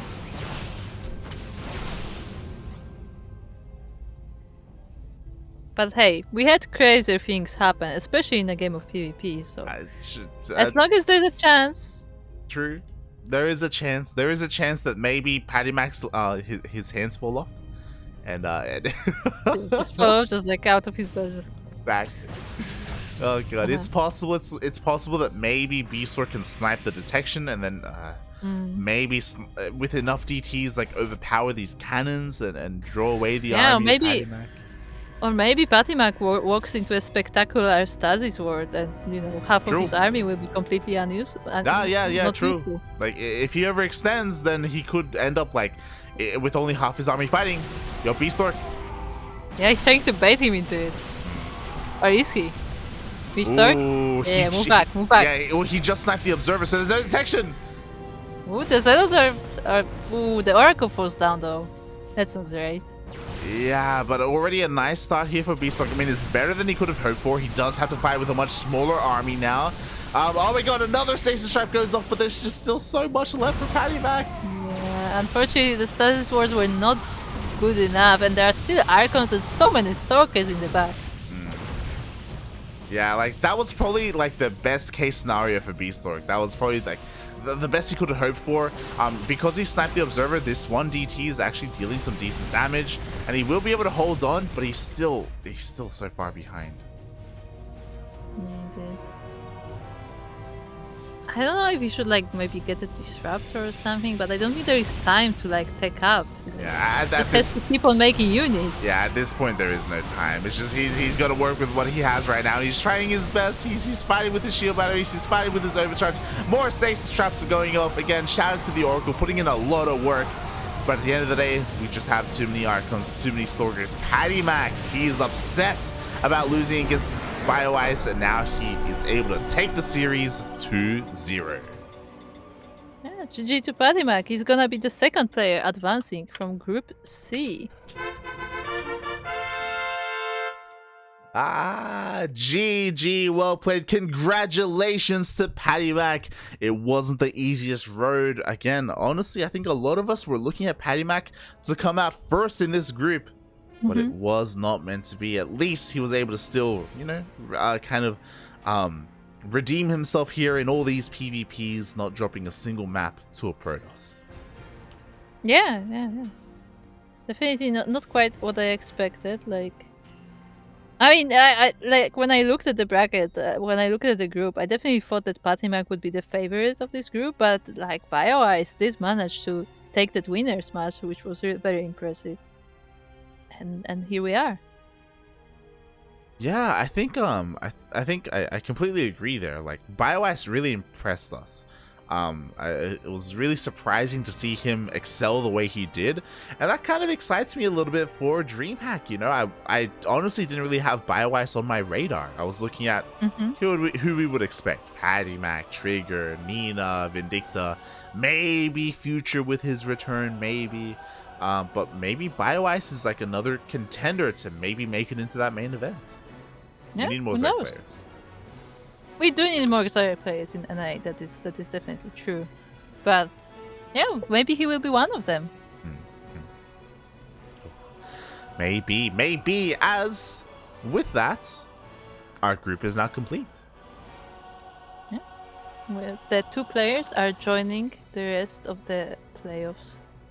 So far, in the playoffs, we have Trigger, Epic, Future, Nicoract, Bioice, and PattyMac. And Group D is still to be played. Yes.